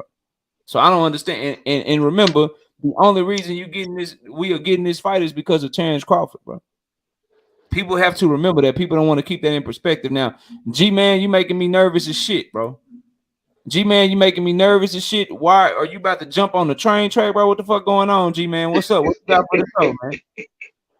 You're just walking by the train tracks and shit, man. What's up? Don't touch the third rail. I'm about to put you backstage, G-Man. It's a train coming, bro. Don't do it. All right, I'm putting you backstage, man. You ain't said nothing, bro. When you want to That come was back, strange. yeah, that shit was strange in the motherfucker, bro. I ain't that shit. Get my shit taken down. Hell no, get your ass out of Exactly. here. Shout out to NHB TV with the $10 in the super chat. Too many boxer fans and not enough boxing fans. Yeah, man. Yeah, man. What's good, bro? What's good with you, Max? What's up with it, man? Yo, good morning, gentlemen. What's going Hey, on? Chilling, man. Chilling. yo, chill like a villain, man. Yo, man. I'm not mad at the fight by itself. I mean, obviously, we rather see what we rather see. Uh, I just, the hypocrisy is kind of funny though, and the goal and the feel, the goal changing the goalpost kind of funny. But other than that, What's the I know. hypocrisy, bro? Point that shit out. What's the hypocrisy? Who being I hypocritical? mean, the same, and I'm not gonna put this on you because I haven't watched all your streams. I don't know, but I know you're a Texas boy at heart, so you're a homer. But Yeah. Talk to me. but all the same criticism Bud got for taking a lesser opponent. Thurman is a lesser opponent than Bud. He's a better opponent than Avanesian, right? But he's a lesser opponent than Bud, just like Avanesian was a lesser opponent than Spence. Now, I feel like we stop narratives at certain timelines to fit our narrative, right? Yeah, Bud and the negotiations at the end of last year. But we can go back and back and back and back at who dug to throughout the years. It's just by now, bro, like, what are we doing? Because the past 2 years, all I've heard is Thurman shot, Thurman's past his prime, Thurman looked like shit against Barrios, Thurman looked like shit against whatever his comeback fight was, whatever before Pacquiao or whatever. Like, he's not the same guy, blah, blah, blah. And now that he's fighting Spence, oh, he's a top contender. This is a dangerous fight. This is the best competition. Like, which one is it? I check it, bro. Like, I feel what you're saying, but I'm gonna try to run this down for you, right? So the thing is, this is why I can't speak for nobody else, but this is why I'm critical. I was critical of the Bud shit, and I'm not critical of the Earl shit. Because the only reason Earl is fighting Keith Mix is because Bud pulled away from the table on him, bro. That's why I'm critical of it. Like you gotta understand, bro. Like at the end of the day, this fight with Keith, Earl started negotiating this shit after Bud Crawford pulled away from the table. So what do you want Earl to do? Not make a fight while Bud is making his fight and taking another fight? Earl was just supposed to wait on him. No, when was do you know? I mean, obviously we don't know. Do you know when the fight was signed? I don't know when it was signed, but I do know these are the facts that I know. And then you got good common sense, bro. You're a smart dude. So this is what I know. I know that that Bud announced his fight on October 20th. Then I know on November the 10th, 2022, the WBC ordered Keith Thurman and Earl Spence. Then I know on November 21st, 2022, Earl Spence and his team went to the WBA making sure it was okay if he fought Keith Thurman. And then I know on December 17th, during the Frank Martin Michelle Rivera fight, Earl Spence did an interview and said, I was about to make a fight announcement, but the car accident pushed it back a little bit. So I'll still be making a fight announcement soon, but I was going to make it today. But because of the car accident, I'm going to probably make it in a week or so. So by December 17th, he was ready to make an announcement, which means that by December 17th, you ain't making an announcement unless some shit is already signed, bro. So by December 17th, his shit was already signed. So those are the facts that we do know. So again, are you supposed to? We saw what Bud did, take another fight, pull out a negotiation. So are we holding Earl Spence to the standard of, oh, Bud just had his fight. Now that he ready and shit, you got to drop everything you doing. Fuck the fight you got signed. Now you need to go back and try to make the Bud fight. Is that the standard that we're trying to hold Earl Spence to? That's why I'm not on Earl Spence's helmet. Was that the standard y'all were holding Bud to? Like he should have took another fight? Because neither one of them had nothing going on, bro. They was in one of them was in negotiations with the other one and then pulled and did something else that nobody saw coming. The other one let you know when him and Crawford were going back and forth. Spence told us all, bro. He said, look, the fact is now that he done pulled away, he about to fight somebody else, and I'm about to fight somebody else too. So we all saw this shit coming. But this standard to where now we supposed to act like Spence got to stop what he doing when Bud is the one that caused all this shit.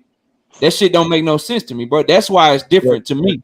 My question is, what happened to Spence was supposed to fight in November with or without Bud? What happened to that? That was a bluff move that went wrong. They were trying to get Bud to fight to sign the motherfucking deal, but he didn't sign it. They tried to bluff his ass, bro. That shit didn't work though, because he had the PLK shit popping, bro. If That I shit can make didn't a work.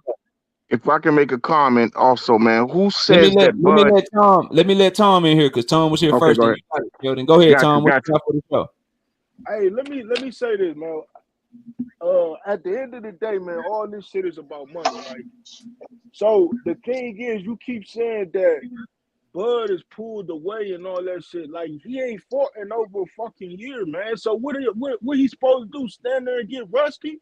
So he went and got some bread, a tuna fight. Mm-mm. You know what I'm saying? Just to keep his skills sharp. You know what I'm saying?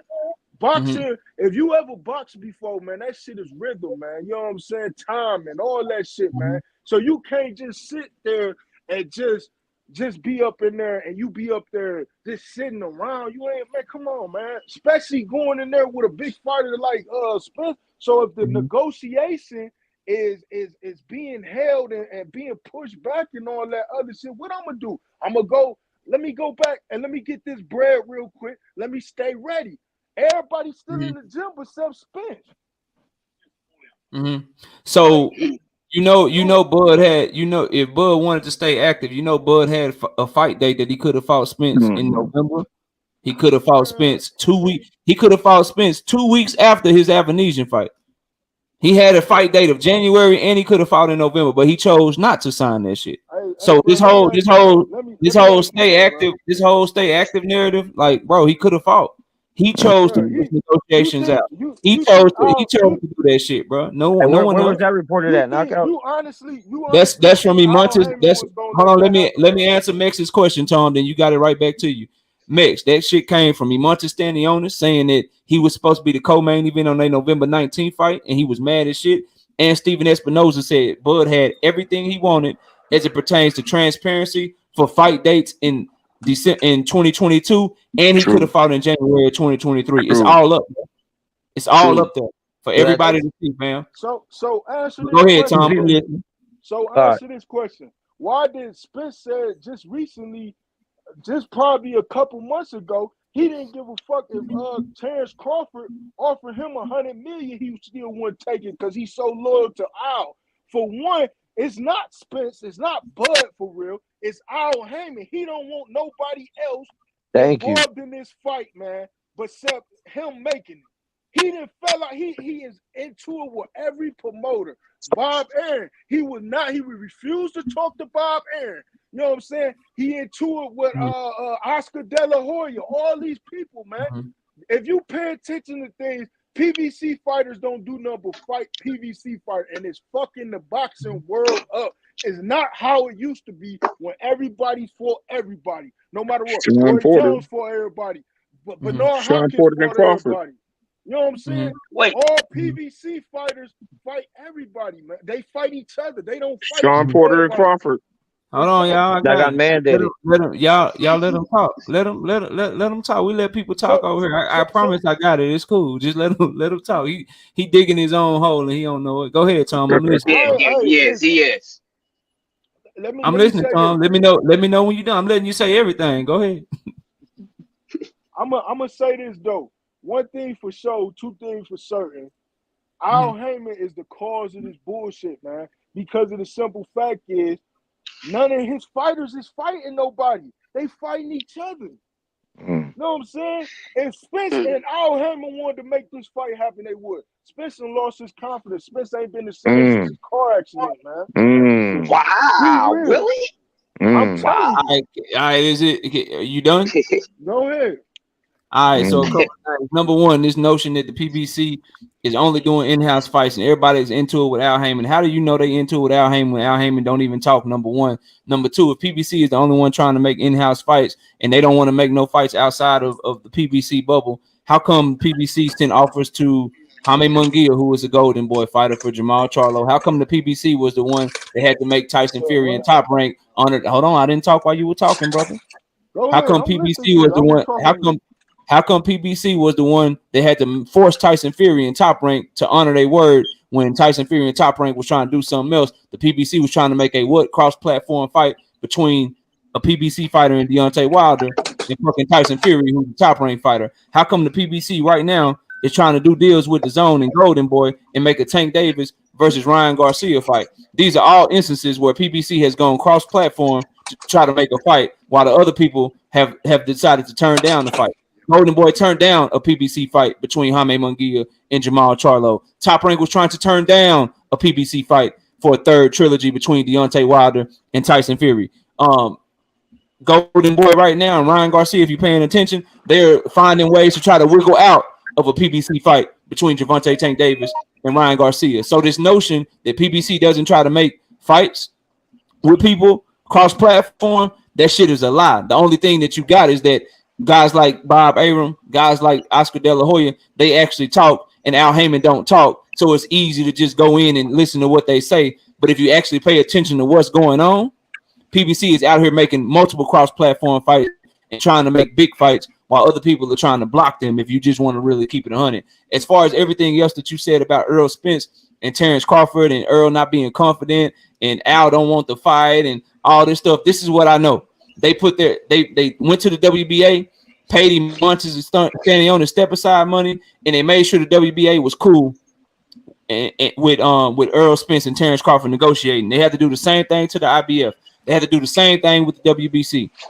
They sent Terrence Bud Crawford multiple contracts to negotiate that fight. Multiple contracts. That costs money. Lawyers have to write that shit. They put their entire PBC fall schedule on hold. We did not get fights because they were trying to make an Earl Spence and Terrence Crawford fight. They did all of this shit. And Terrence Crawford is the one who pulled away and decided to fight Avanesian. But what you're telling me is that a promotional company puts their entire fall schedule on hold, petitions multiple sanctioning bodies so that they can negotiate an undisputed deal, takes their biggest cash cow at welterweight, keeps him on the shelf for 6 months while he's ready to fight so that they can try to make the deal. They do all of that shit, and they're the ones that don't want the fight. Meanwhile, Terrence Crawford is the one that pulled away, that claimed he agreed to everything but signed no fight, claimed they didn't want fights until next year, which has been proven to be a lie, lied on the payment in the PBC and said, hey, man, I don't know shit, but all I know is Al was negotiating with somebody that I didn't even know. Said that Al Heyman was stupid enough to negotiate with a lawyer that he didn't even know. He can lie about that shit. He can tell y'all about $50 million that's all 100% capped and can't tell you where it's coming from. He can do all of this shit, pull away from the fight, take another fight before Earl, but you'll hop up on my platform and tell me that Earl and the PBC, they the ones that didn't want the fight? That shit don't make no sense, bro. Sheldon, let me catch you super chat, then that's on you, man. Shout out to Hunter Young with the $5 in super chat. Says, why didn't Al let Jeff Horn unify against PBC fighters?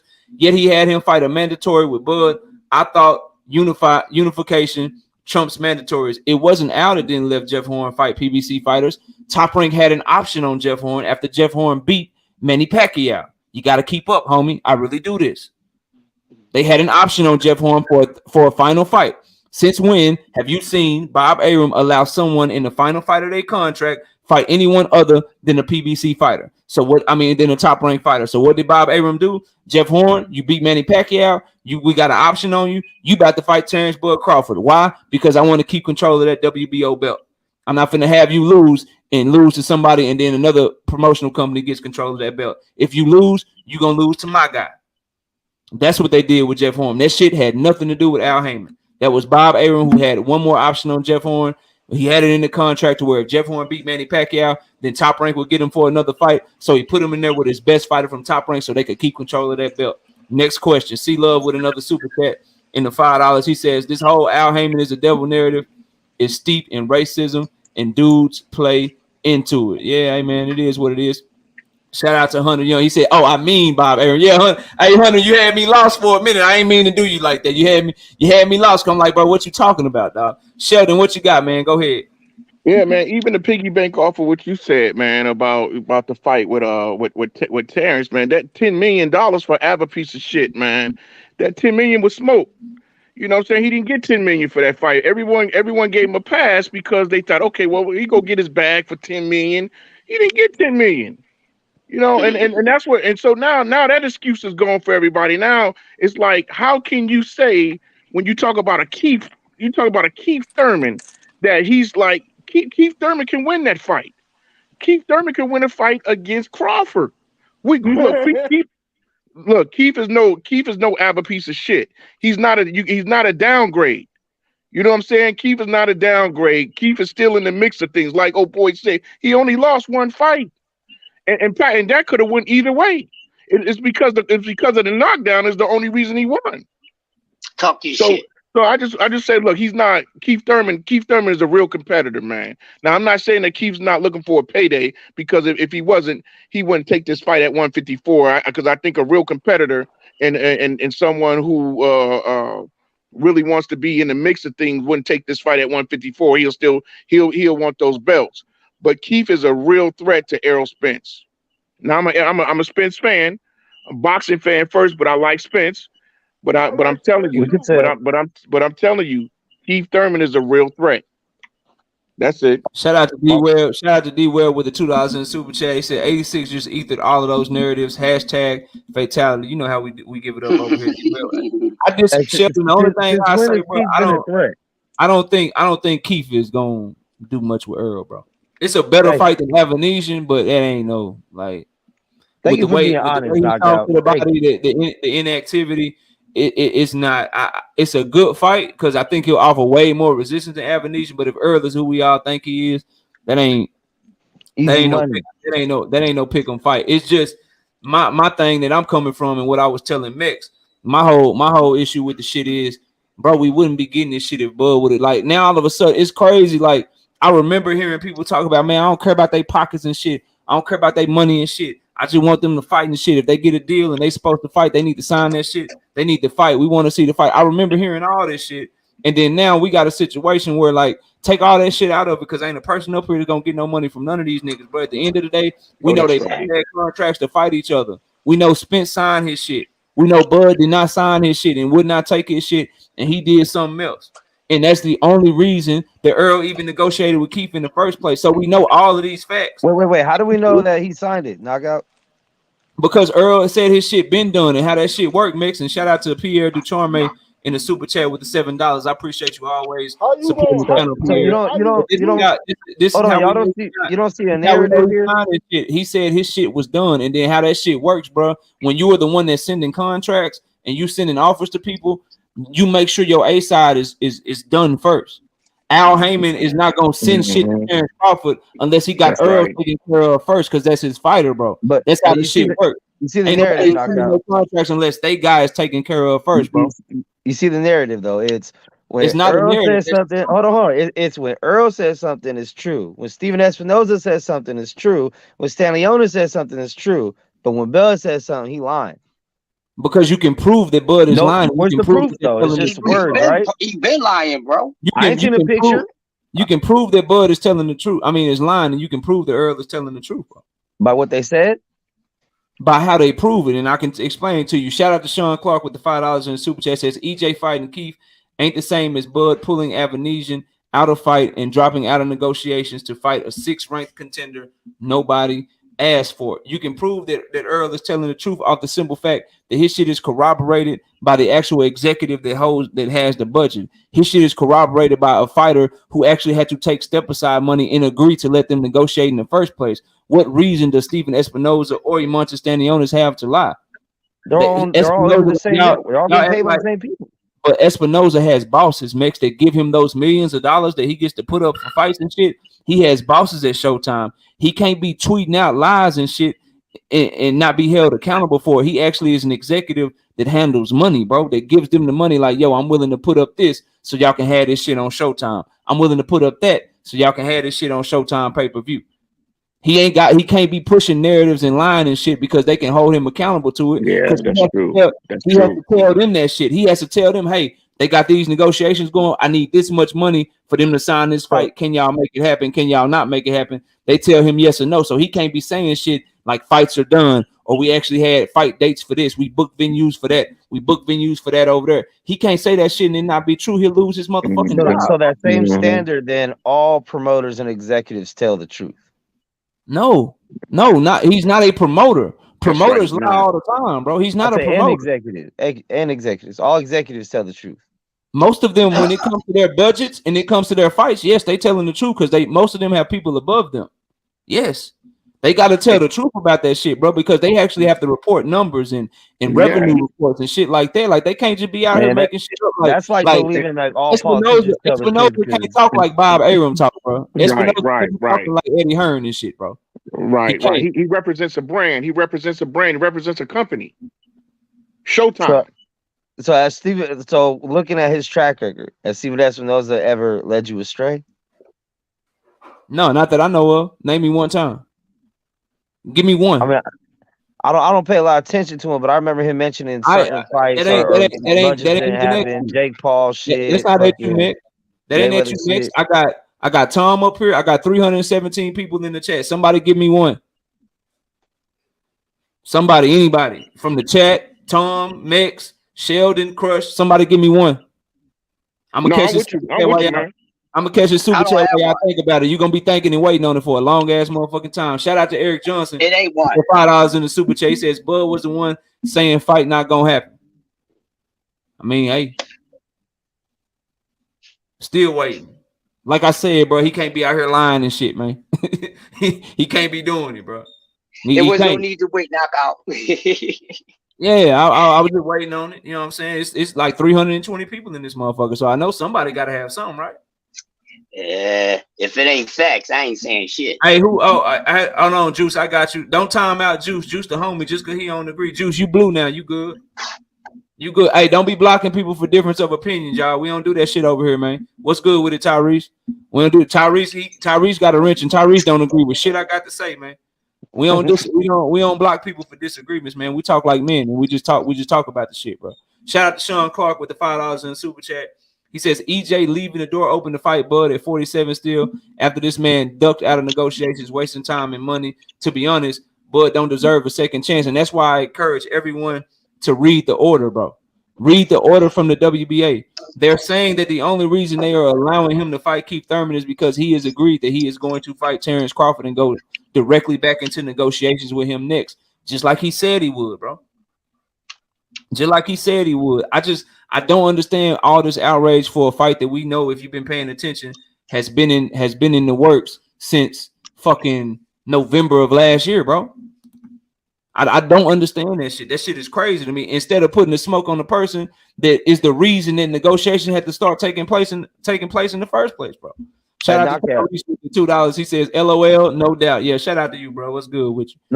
Most of the problem with this situation is that they finally entered negotiations and it didn't go through. So therefore, anything after that is an issue. Because for me, I'm someone that it's like, yeah, I do agree with that point, regardless of who I think will win the fight or whatever. I'm a fan of both fighters, but yeah, I don't stop my point there because, like you said, the only reason we get in this Keith Thurman fight that some people don't want is because Bud pulled out negotiations, right? Yes, but the same can be said of Bud's quote unquote lesser opponents. The only reason he's fighting them because PBC never even entered negotiation with him for 5 years. Right, whether him and Bob, right? He was with Bob for most of that, so whatever. But then, like, he's been asking for this shit since he came in the division. So there was no offers negotiations until recently, which he pulled out of. But the same can be said the other way, that the whole reason that Bud fought Mir Khan, the whole reason that Bud fought fucking Benavidez and all this other shit is because he couldn't get a PBC fight with any of the dudes that had belts. But I would say, how do we know he couldn't get a fight? Because if I would put it on PBC, and I'd be with you if they were sending offers out and actually trying to make fights, but all they did was talk, bro.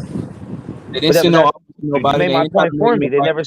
They never sent the offer. Right now, we know that Bob Arum lowballed PBC fighters with offers, right? Thurman and Porter, that he sent lowball offers they didn't accept, but he at least sent some. We never heard of one offer being sent from PBC to Bob Arum or Bud for any other fighters. And the Porter shit was mandated, and Porter admitted that he fucked up negotiations the first time, and then it got mandated. And PBC didn't put a bid in for that fight either. I mean, they was doing their in-house shit. I agree with you, but I wouldn't say that means that they ducking or nothing like that. They was doing their in-house shit, and so was Top Rank. I think the fight didn't get realistic until he left Top Rank, and they went directly into negotiations, and then he fucked it up. But I would blame, if you're gonna blame somebody, I would blame both of them, because just like Everything that you said about the PBC, that's true. They didn't send no offers. They didn't try to do this. They didn't try to do that. Well, that's also true of Top Rank. So nobody was ducking anybody. They both just wasn't doing business with each other, bro. Well, I mean, not quite, because Top Rank did send offers, but they were lowball, according to the fighters. They were lowball offers, but they sent some. They sent offers. They sent offers for what fight? 1 million is more than 0 million. For who? You talking about the fight? You talking about the fight, Sean Porter? Sean Porter, I believe. Thurman had had asked, right? And Bob was like, "Nah, I'm only gonna give you this." Thurman's like, "I'm cool." Yeah, he didn't make an offer to him. All Thurman did was an interview, and then Top Rank never sent no offer, bro. Right, he said he wanted 10 mil or some shit, right? Yeah, they know the only person that they was talking Thurman to getting was 10 mil for this. I don't know. I don't think so. Hell no, he better not be. The fuck? He better not be. Hey, if he is, shit, that's some bullshit. No, keep on getting around.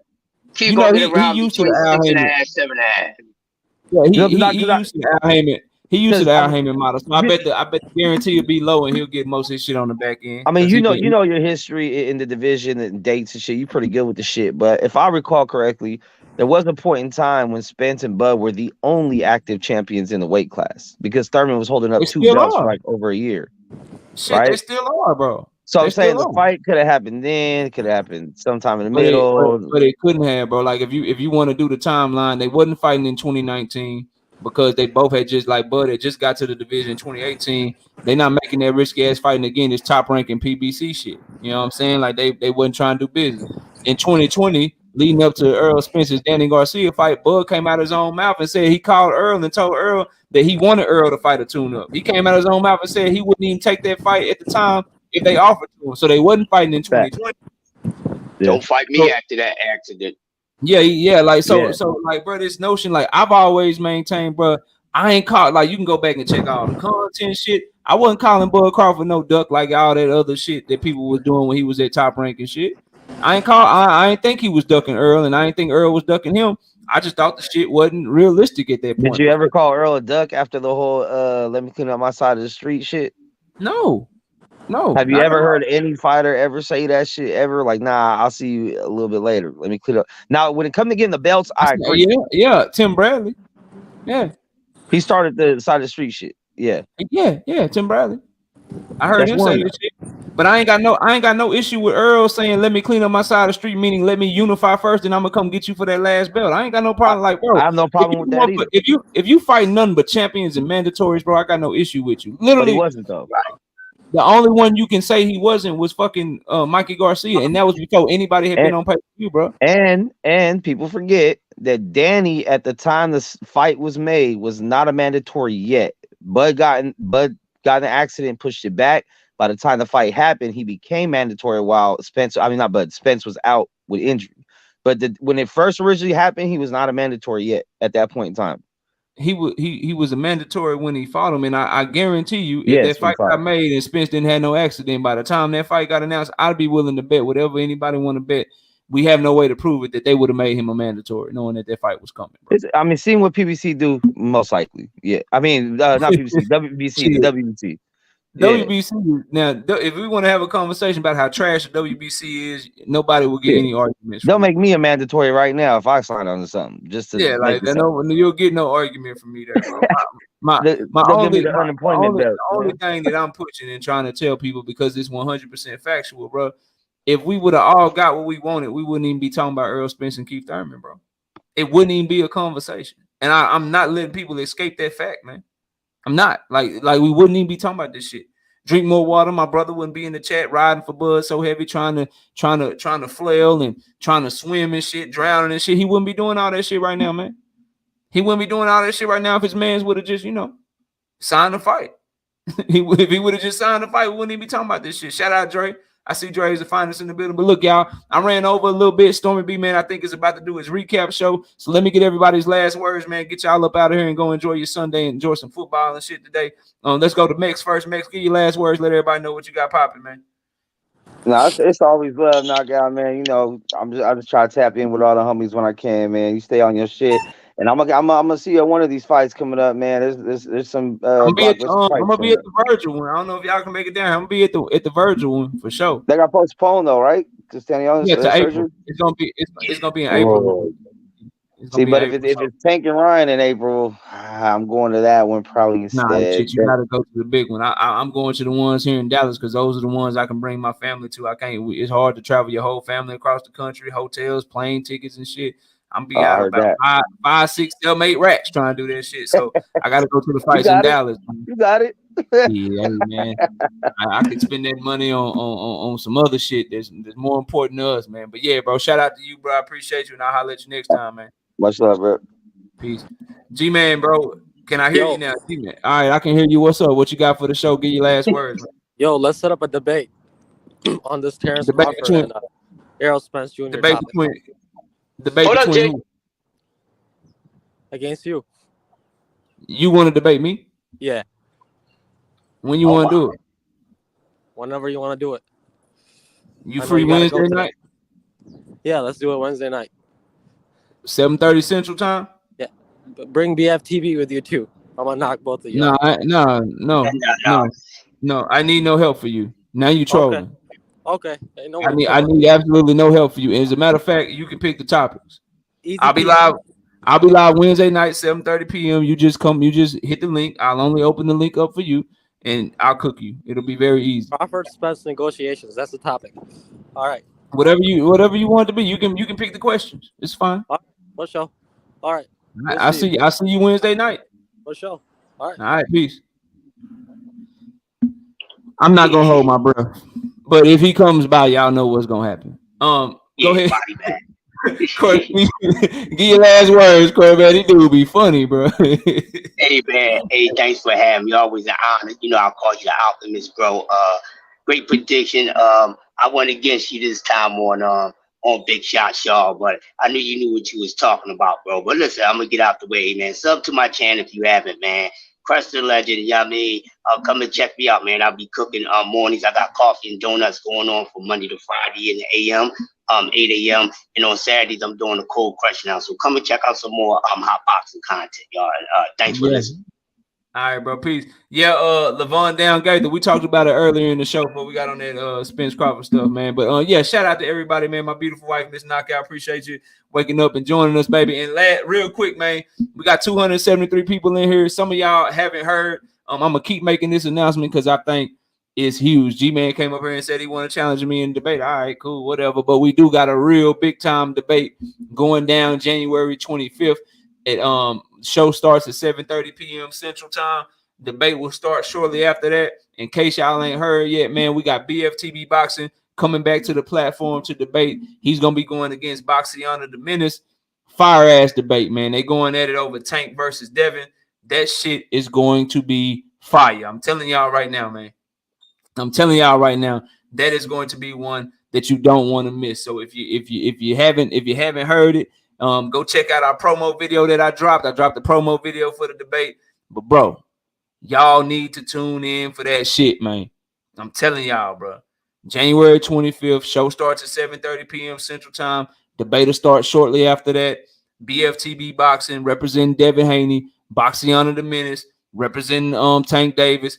It's going down January 25th. Y'all be sure to tune in. Appreciate everybody coming through. KQKC Boxing Network. Get better. We'll be back on our grind doing our regular Sunday morning show next week. But shout out again to Miss Knockout Boxing 86 TV, Dre's the Finest, Ray Patterson, GD, Dankfather, Sean Clark, Just Do, Jay Grant Jr., my brother, Levon Downgether, Tom that came up here, got done pretty bad. Mex that came up here, I do him like that all the time. Crush that was up here cooking with me, appreciate my brother Crush. Sheldon that came up here, appreciate my brother Sheldon. G-Man that came up here, finally somebody challenged me. We'll see if he actually show up. I ain't finna announce it and schedule it and do all that shit like the rest of our debates. We're going to have our normal show on Wednesday. And if he pull up on Wednesday, y'all already know what's going to happen to that man. But shout out to Emmanuel Pettigrew, Jamaican Chalice, Joe Schmo, Jason Mead, Johnny Allison, Martin McLennan, DP Rocker. Who else we had up in this thing? Planet 619, one of our members, a Kilo Neater. My brother Drank More Water in the building. We Rule You're Me in the building. And everybody else, George Curry. I saw Kui up in here. Bonton, South D-Town. I saw Smooth Groove Boxing up in here. In my opinion, Sir Antbo, Eric Johnson, Tony T, the Honorable Road, Windy City Assassin, everybody, Tyrese Bowie, everybody that came through, showed up and showed out, man. I appreciate everybody. Schizo Paul, C Love, I see y'all, man. Y'all enjoy the rest of y'all day. If your team is playing today, good luck to your playoff team. Good luck to everybody in the playoffs except the Tampa Bay Buccaneers, because my Dallas Cowboys finna stump on their motherfucking head tomorrow night, man. We're doing our thing tomorrow. Shout out Juice, I see you. And Jamaican Chalice, let me get you right one last time. This is the last wrench we giving out today. There you go, Jamaican Chalice. Everybody enjoy your weekend. If you don't do nothing, watch boxing. Join the channel for exclusive content. We got some fire ass